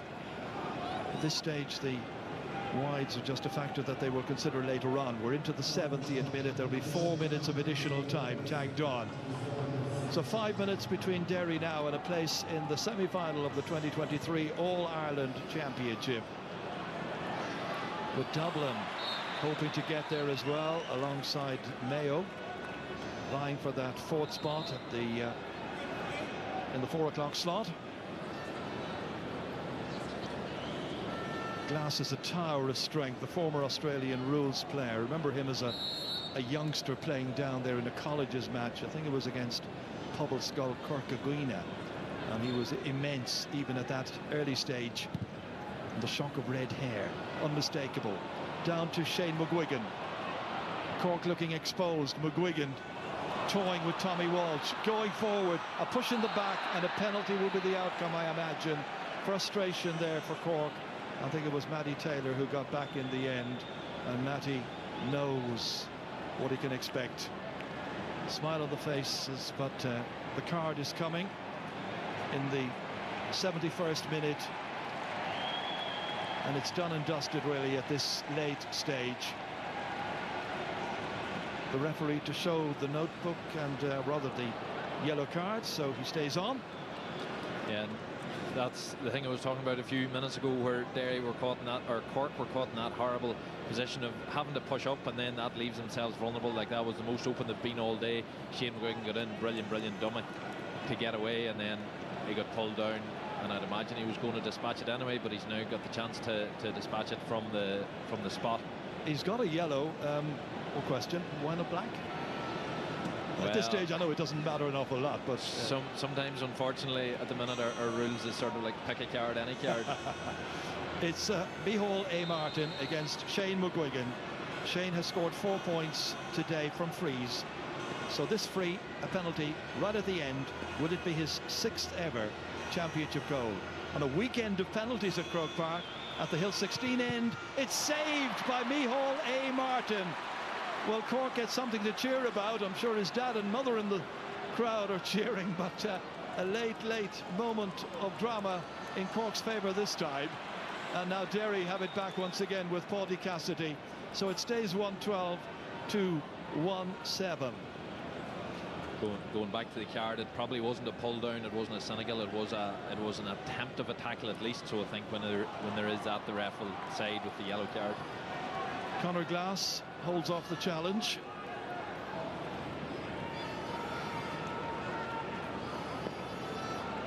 Gareth McKinless. Final couple of minutes of this match to be concluded now. But it's looked like Derry ever since the start of the second half to a large extent. And McGuigan has put that one wide as well. The only glimmer of hope Cork had, of course, was when they got that goal by Rory Maguire after 48 minutes, and then within 60 seconds, down went Derry and got a goal through Conor Doherty, and that turned it back in their favour once again. Paul McNeill now coming on. It really was a hammer blow. Shane McGuigan is frustrated that his last 2 shots have been wide from play. You can see he's just attempting to correct that stat of this quieter game from him. Cork go back into the attack. It's their second time being in the quarter-finals, this squad of players under John Cleary. They've made progress this year, and they will be hoped to make further progress, I'm sure, in 2024. All part of a learning process for the lads down there. And they have seen how Derry, with match experience, game after game, over the years, have improved as a squad.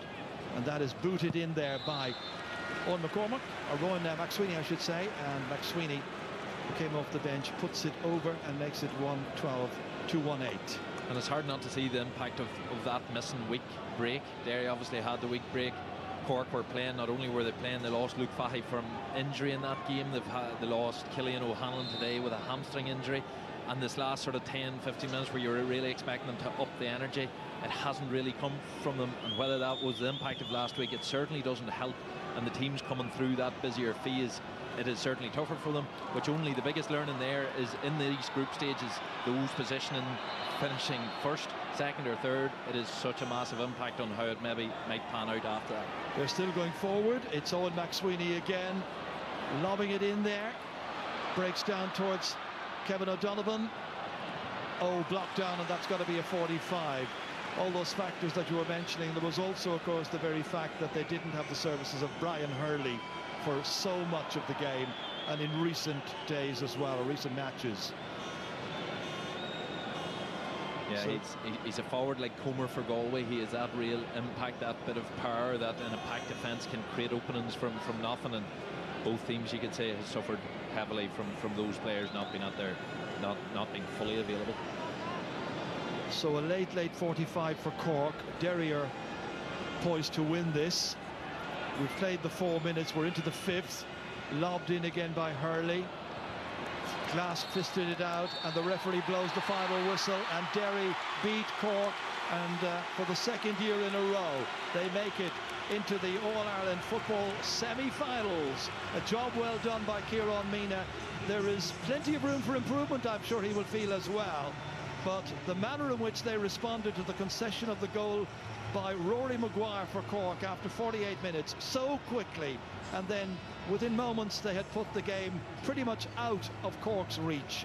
Gallant Cork battled to the end, a learning experience for John Cleary and his squad, but Derry march on. Overall, your assessment?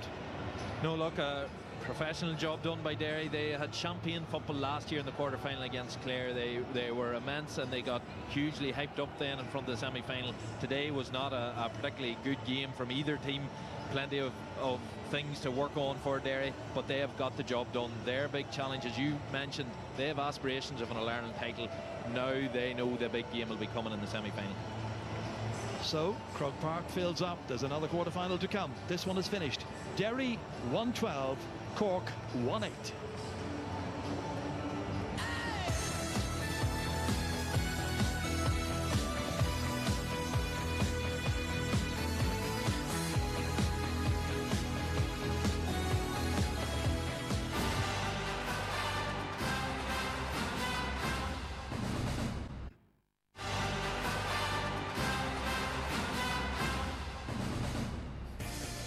Derry are back into the last four of the All-Ireland Football Championship, but despite today's 4-point win over Cork, they have so much work to do if they are to get their hands on the big prize, and that is all this team are interested in. So the final score in Croke Park, Derry 1-12, Cork, a battling Cork who look like they're making their way back towards the big time. They are 1-8 at the end of it all. Tomas, you a little bit concerned now about what Derry have to offer? Are you thinking Kerry are fine? Look, last year it was said that Derry flew into the semi-finals. This year I think they'll have work to do. After today, I think Cork needed a good start in that second half. I think it was too long before they got their opening score. Derry tagged on 3 scores. When Cork got that all-important goal, Derry replied with a goal. I think Derry controlled that second half without putting it on the scoreboard. I think their defenders got them up the pitch. I think that final third they probably struggled, and I think that is something good to carry with them into the semi-final. And I think Cork, look, there was only 4 points in it at the end. When they look back and they look at what they missed, they look at the turnovers they had, the opportunities they had, I think they'll be disappointed. It was as if Derry knew that they were going to get over the line here, and it wasn't full on from Derry. But where Derry are at, I'm not sure. I don't think you'd be afraid of them, but that makes them even more dangerous in my eyes. We knew it would come in at the end. We were waiting for the era at the end. He was doing a Kerry comparison. No, that's a proper point, though. If they go back, nobody win in a quarter-final and they can just it's the right way to come into a semi-final where people are not building you up. Okay, let's look at, because Cork, they did have their chances and they did put it up to Derry eventually with that Rory Maguire goal. They only got 1-2 in the second half, and they did look out on their feet, but at this point we were actually saying they need a goal. The first, Matty Taylor puts a very good ball into Corbett. Glass is caught watching Corbett. Rory Maguire makes a brilliant run, and actually what a brilliant finish to put over Owen Lynch. But if we look at it, Maguire was the last man. The kick out goes out, Cork are on the attack. He's the last man in defence. He's just biding his time, waiting for Cork to recycle the ball, get possession. At this point, he's probably not even thinking about that he's going to come on the end of this. And you can see, just sees it's coming out the left side. They have a bit of an overload on the left side. They're 2v1, and then he makes that hard run when the ball goes in, and he's in the right position to break into that pocket of space and over the keeper. And would you challenge the keeper's position? Or? Yeah, keeper comes off the line, definitely. But then obviously the immediate response then from this is the killer for Cork. And we're just saying, got a goal, they're right back in. But this is probably a result from their hard run all game. McCluskey, McGinless, and Doherty then. And it's a beautiful finish. But what's so disappointing for Cork is 1 point down, straight from a kick out, and it's probably your most kind of weakest time as a team, because you're still kind of celebrating the goal and trying to get back into the game. And as I said, the way Derry were setting up and playing the game, hard direct running all game, and you could see in Cork they were fatiguing as longer the game went on, in their legs trying to get back defensively. And again, it's a simple little kind of slip pass to McCluskey. They kind of take their eye off him probably because he's a defender.